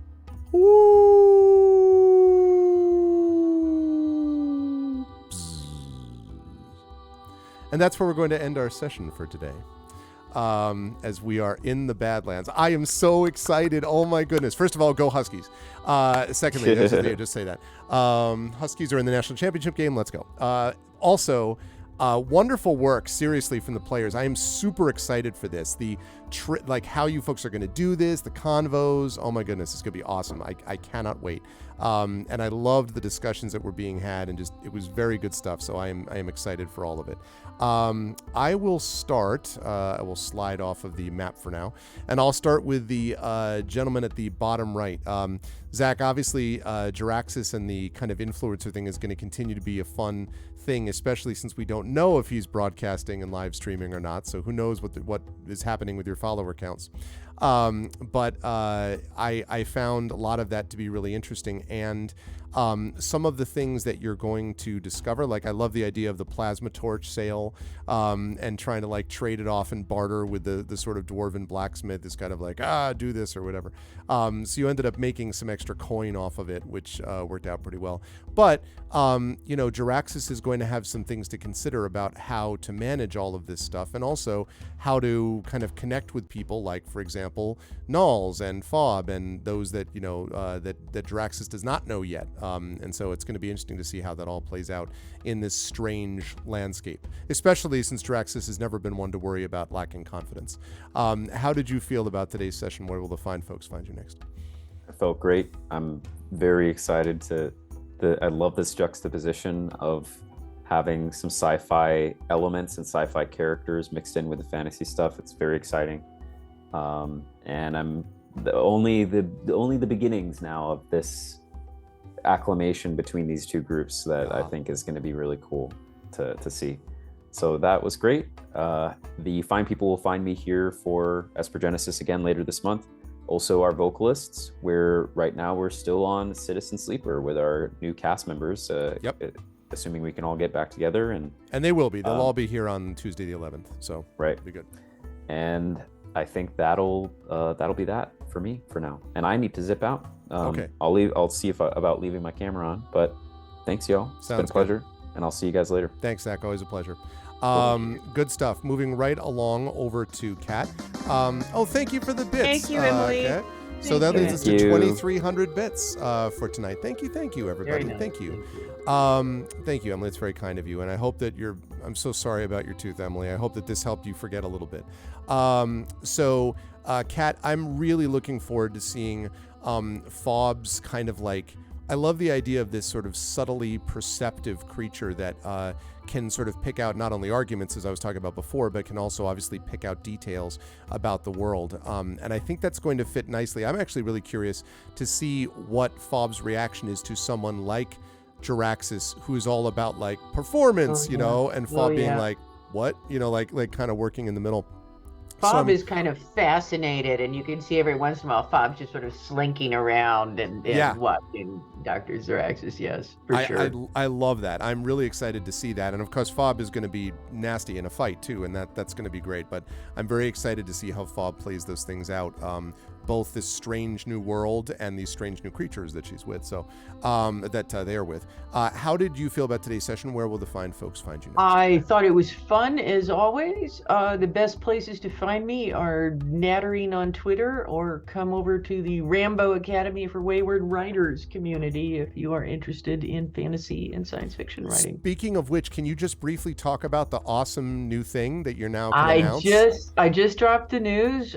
In November, I am running the first Wayward Wormhole writing retreat, which is being held in a 10th century castle in about an hour and a half north of Barcelona, Spain. Wow. Unbelievable. It is a fabulous location. We're very excited. And I've got Ann Leckie, Sarah Pinsker, and Tobias Bickel are my 3 co-teachers. So it's going to be amazing. I'm very excited. Why do you have to put this in November? I'm teaching. Can't you put this in summer? Like the summer? Because my birthday is in November, and B, this lets me skip all family Thanksgiving drama. I see. Okay. Well, if I can make a appeal, assuming this goes well, to please give us a summer opportunity, because I would love to save up for something like that. That sounds amazing. Super, super amazing. That's really awesome, Kat. Yeah, Thank you. And those people are all like amazing players, amazing authors as well. I mean, just you couldn't have a better group of people to learn from. It's going to be awesome. Very exciting. Thank you, Kat. Always a pleasure. Also, always a pleasure to have Toya with us. And Toya, I really am, as I said, a huge fan of the way that Nulls conducts themselves, and I am excited for how she's going to deal specifically with people like Jaraxxus. I thought we saw an example of that at the end. But also, Nulls already has a cool way, I think, of kind of checking things out with Fob, but also I'm curious to see how she interacts with Titus, because Titus is very much like Titus is not a chill character, right? Like Titus is very much like, are you all right? Because I need you to all be right? And Nulls is just like, it's fine, So I'm very curious to see how those two are going to interact also. So my question for you is, A, as always, how'd you feel about the session? B, where will they find you next? And C, did you make a decision about whispers versus spirits and all that kind of good stuff or not? I'll take the third one first. I have not. Okay. I will by the next session. That's fine. I need to look over some more. I think there was a poll about it or something, and I don't know how that poll turned out. But anyway. Okay. I mean, I really enjoyed this session. Especially having like Magitech versus, Cybertech collide. Yeah. And how Nulls would try to make sense of somebody like Jaraxxus.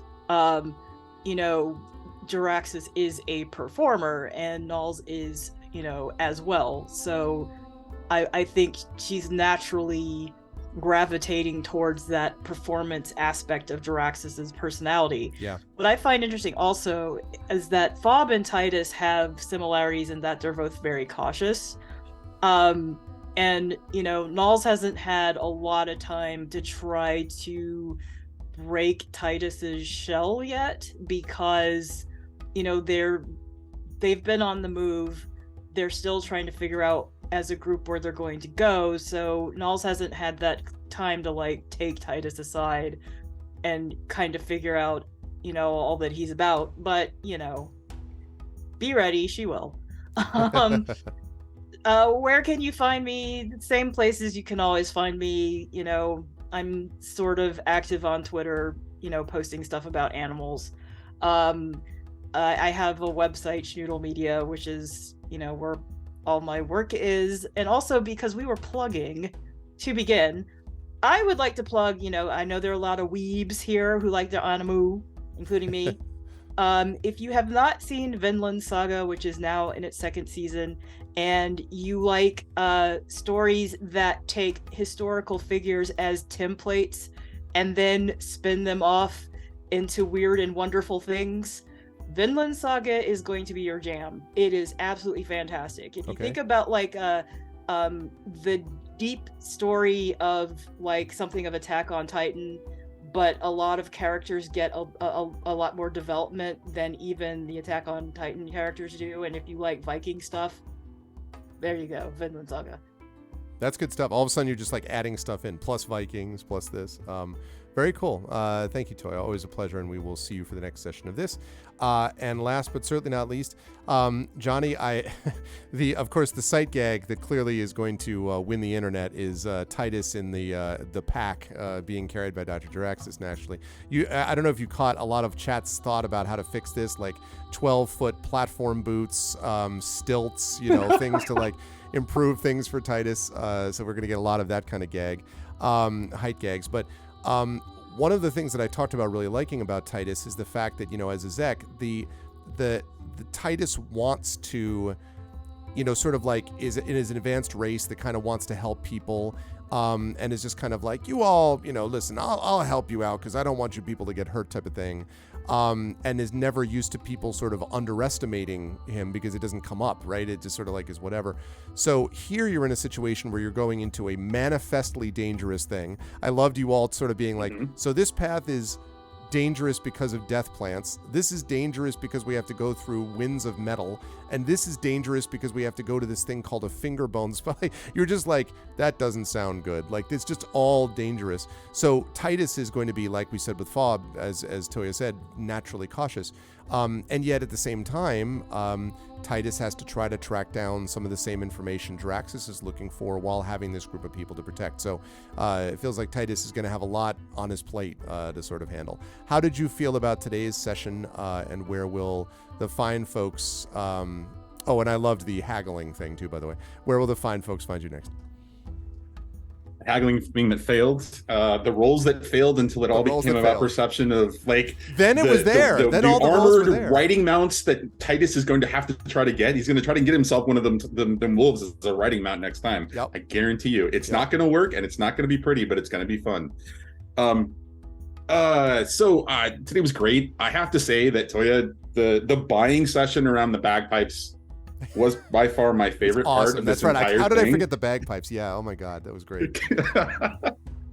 The whole buying part of the session is good whenever it's like ridiculous stuff or unusual stuff or just idiosyncrasies, little teeny tiny trinkets or whatever, instead of like the big stuff. Like Titus neglected to buy rations. Thank you to Zach thinking about that, but Titus wasn't thinking about that. Titus was thinking about Sorium. He was thinking about the big picture, and of course, it all worked out and made for some fun, things that will continue to be in chat. Everything else today was great. The story is progressing in an interesting way. None of those options that you gave us seemed smart or right, and so here we are. Yeah, we're in this situation where it's just like, yeah, this really isn't. This isn't good. There's nothing good about this. Where the fine folks will see me next, no clue. Probably here on the 29th will be the next thing that I think I have scheduled.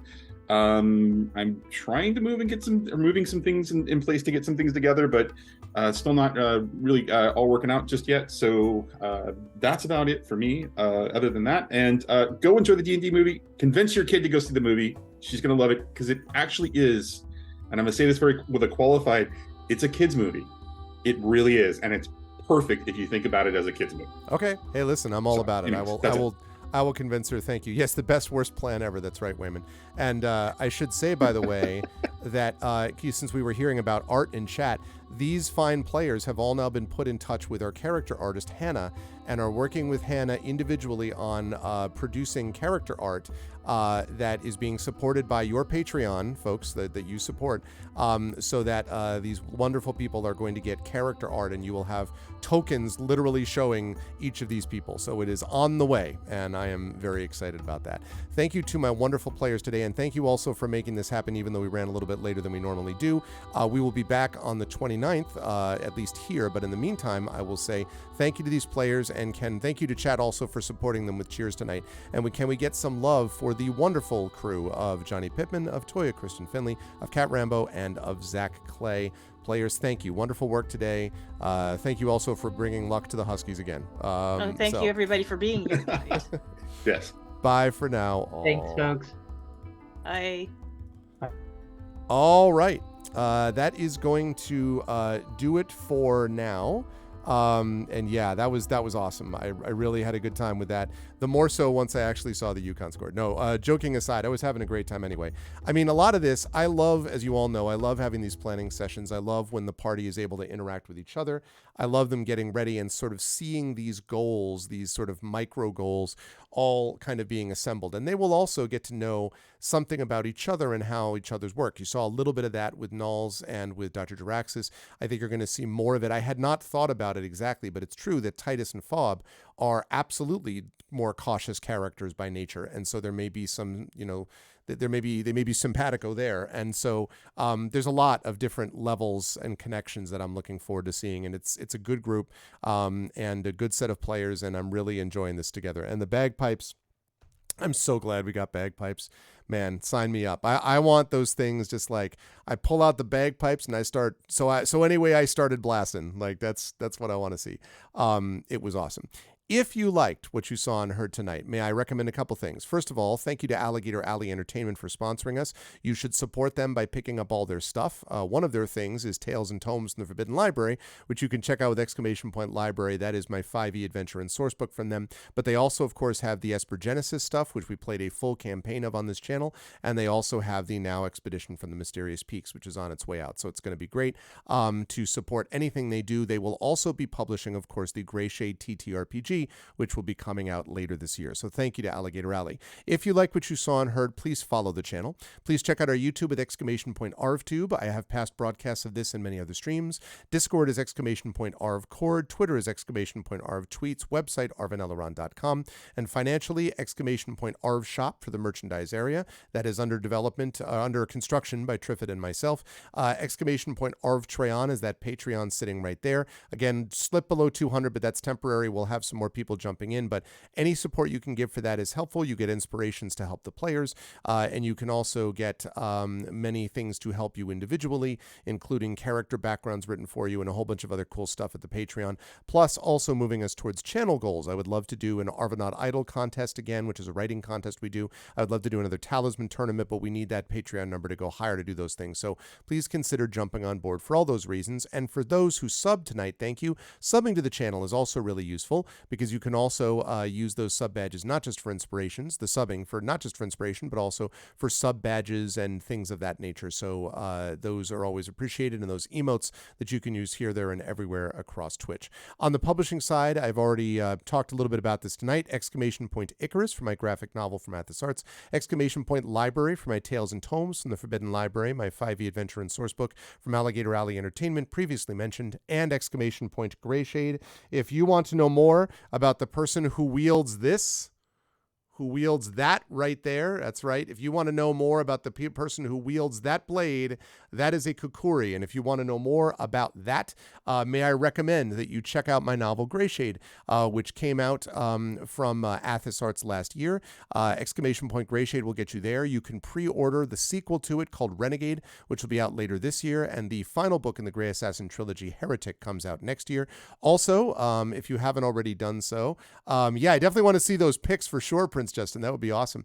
If you haven't already done so, please consider as well going over there, because you can also pre-order the tabletop role-playing game of Greyshade, designed by our friend The Rising Tides, Brandon O'Brien, and of course the audiobook that is being recorded, has been recorded by our friend Trent Sparks, doing the audiobook of Greyshade. So all that is available for you over there with Exclamation Point Greyshade. Last but certainly not least, Exclamation Point BLM, Black Lives Matter, very important to affirm and assert the significance and importance of Black lives. Exclamation Point Help Now, the World Health Organization organization page on suicide prevention. Important to reach out to others when you need help and to reach out to others when they need help as well. And Ukraine, Ukraine, to help the fine people of Ukraine as they fight back against an illegal and illegitimate war. They are doing so with bravery and courage, but this is our chance to be able to step up and help them and send the message we will help others in a similar situation as well. Last, can I also recommend and humbly suggest, hold on one second. There we go. Can I also humbly suggest that you check this out too? This is the Klein event, Klein, the kickoff event for our Damon Runyon Cancer Research Foundation benefit event known as ARVCon, now in its, I believe, 8th year, if I'm not mistaken. This is going to be the kickoff event, a live D&D event starring Zach Clay, who you just saw, and CSE Cooney, Carlos Hernandez, and our good friend Robert Austin James, otherwise known as Darkside Rob, plus a high school student playing My Night at the Forbidden Library in front of a live audience that is going to be in the historic Klein Memorial Auditorium, and also a live stream of that event as well. All of that is going to be happening in 2 months, a little less than 2 months, and we're really trying to push this because we really want to get as many people in the doors that we can. If you're able to come yourselves, that would be amazing, but if you can't come yourself, at least those live stream tickets would be useful, and you can certainly send the message by posting these flyers, and I would be happy to send you either digital or physical copies of these flyers for you to post. A couple of you have already done that. Thank you for that, and please consider doing it more. $5 will get you in the door, and that would be appreciated. And I have another flyer here, which is also now there. It is a live event, and you'll notice that the QR code there has a dragon at the center of it. So either of those flyers, I'm happy to send to anyone who wants and is able to post them places,